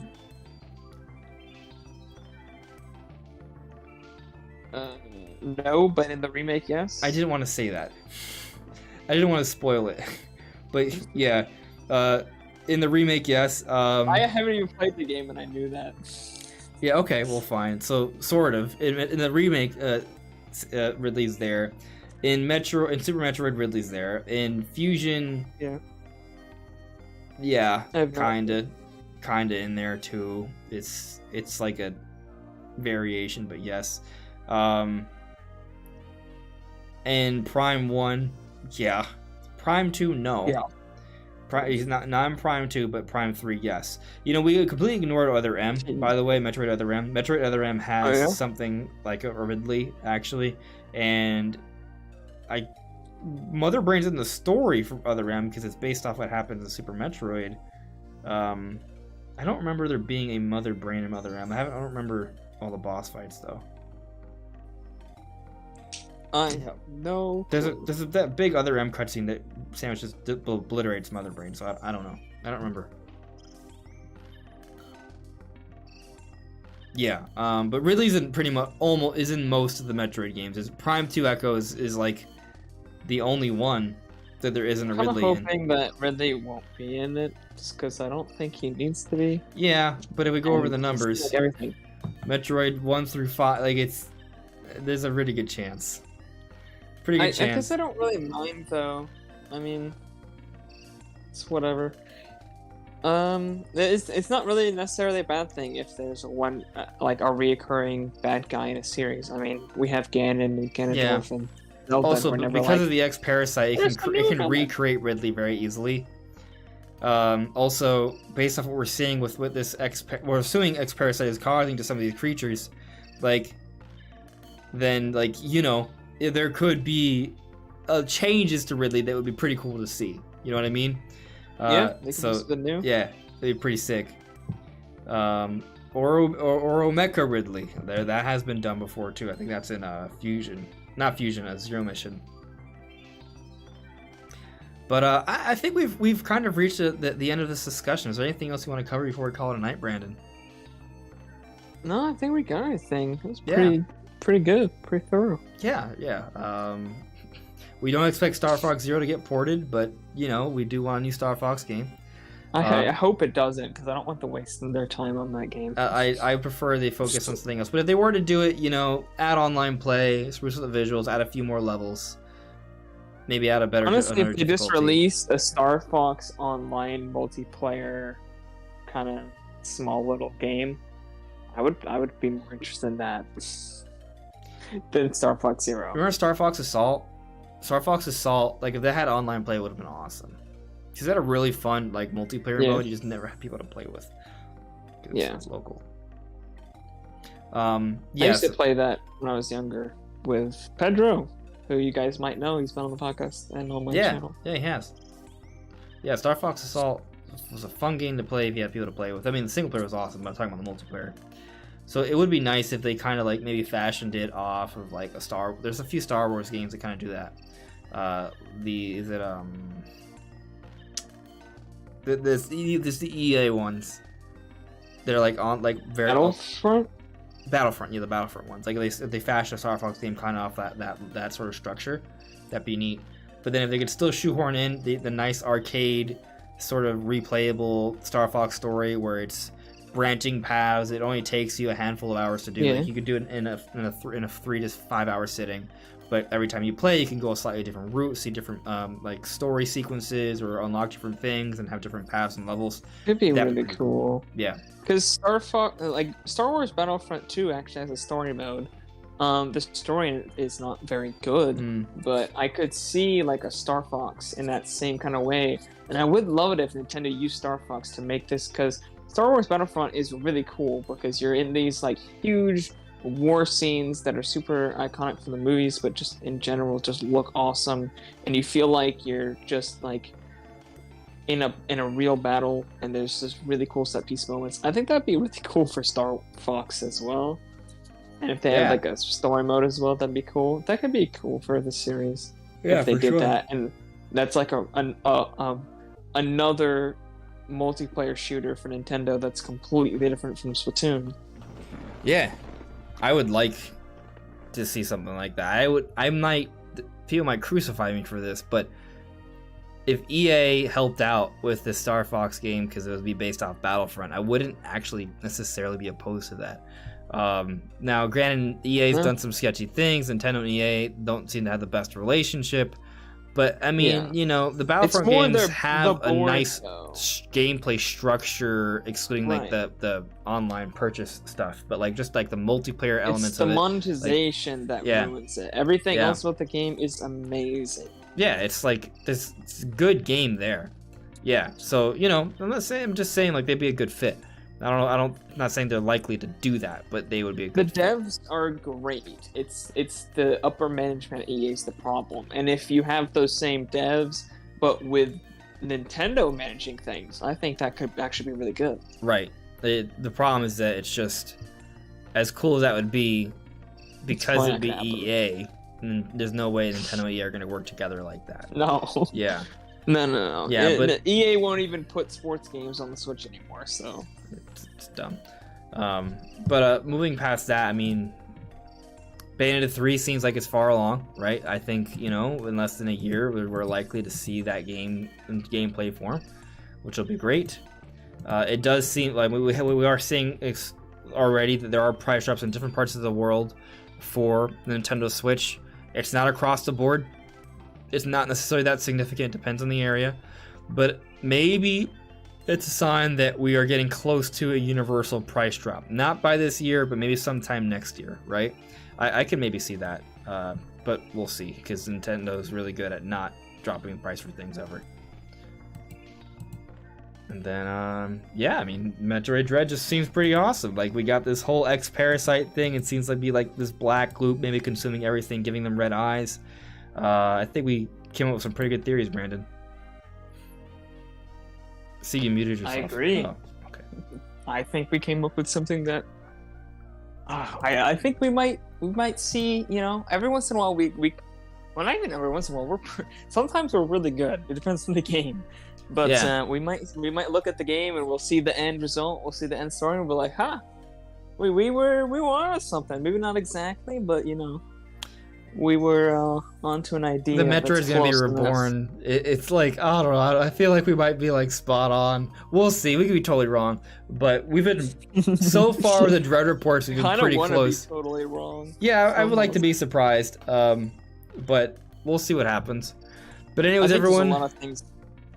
What are you gonna say, Brandon? I think there's information where there's gonna be questions that we haven't even thought about thinking the answers for still. So. The other thing though is that everything we've sort of theorized, they've provided the information for us to arrive to those conclusions, right? Right. So like they kind of want us to figure a lot of this stuff out. So they could be stringing us along, right? So we'll see what happens there. One more actually interesting thing, because there was a few articles that came out that like Nintendo was very, very involved with making sure when they were doing Prime Trilogy, Retro Studios went back and made sure that a lot of these scans fit the canon vision for the Metroid story. So there was some debate if the Metroid Prime series is canon. Like, it is canon. Like, they care about how it fits within that universe. So just an interesting thing to kind of put out there. It's relevant because it goes to show that Nintendo cares about the Metroid story. Like, they're actually kind of particular about it.